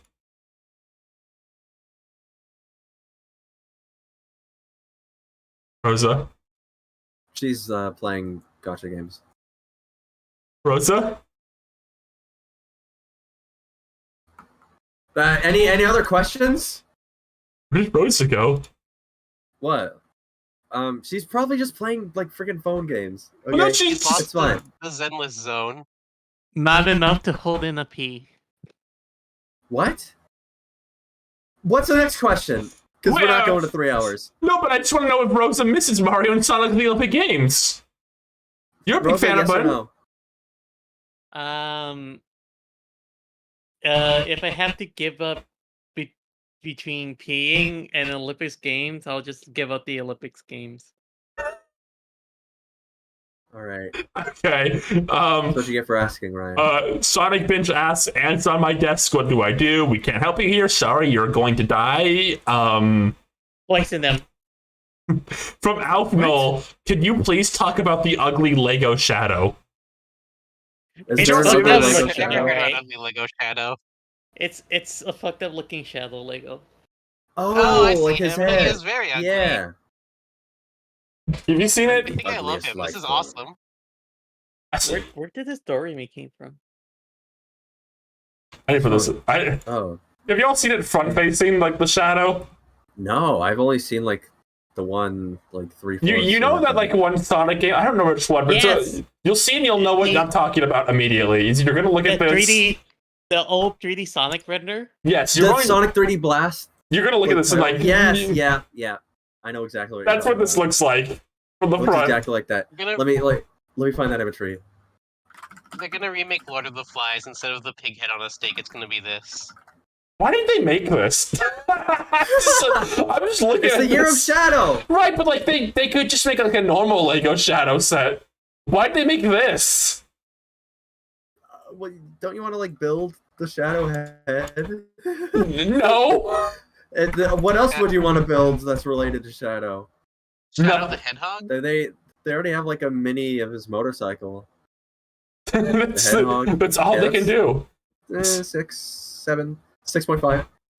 Here, I'm pulling up the comparison image. I was gonna pull that out. Fuck you. Yeah. Are you pulling out? Oh, I only like. Come on. The title screen thing render you're thinking of. Okay, yeah. Okay, I'll put this right next to it. It looks exactly like it. It does. It's a quick tangent off this, I guess, to expand the topic a bit before we end the show, and it's not just like a nothing question. They they announced another Lego Mario thing recently. It's like this little Mario World sprite like thing. It's cute and fun and whatever. But every time they like announce something for Lego Mario, I'm just more baffled by like, why aren't they making like minifigure sets for this still? Like 4 years into having this license, they're still just they will do everything with Lego Mario, but like make like a Peach's Castle set with like Mario and Peach Lego minifigures. They're doing everything else. They have to They're innovate. just not allowed Brian. to for some reason. I was wondering that. I think Miyamoto was like, we Mario need to have minifigure. No, we need to have a game integration feature. I can Have believe it be a little toy. I can believe that. And my other theory though is that Connects did the Mario stuff for a bit, and I had this weird theory that Connects like has the rights to like Mario minifigure like merchandise. Like only they can make Mario minifigures, but they don't have the Mario rights. So for whatever reason, they can't make Mario minifigures for Legos because they have the rights and they don't. Okay.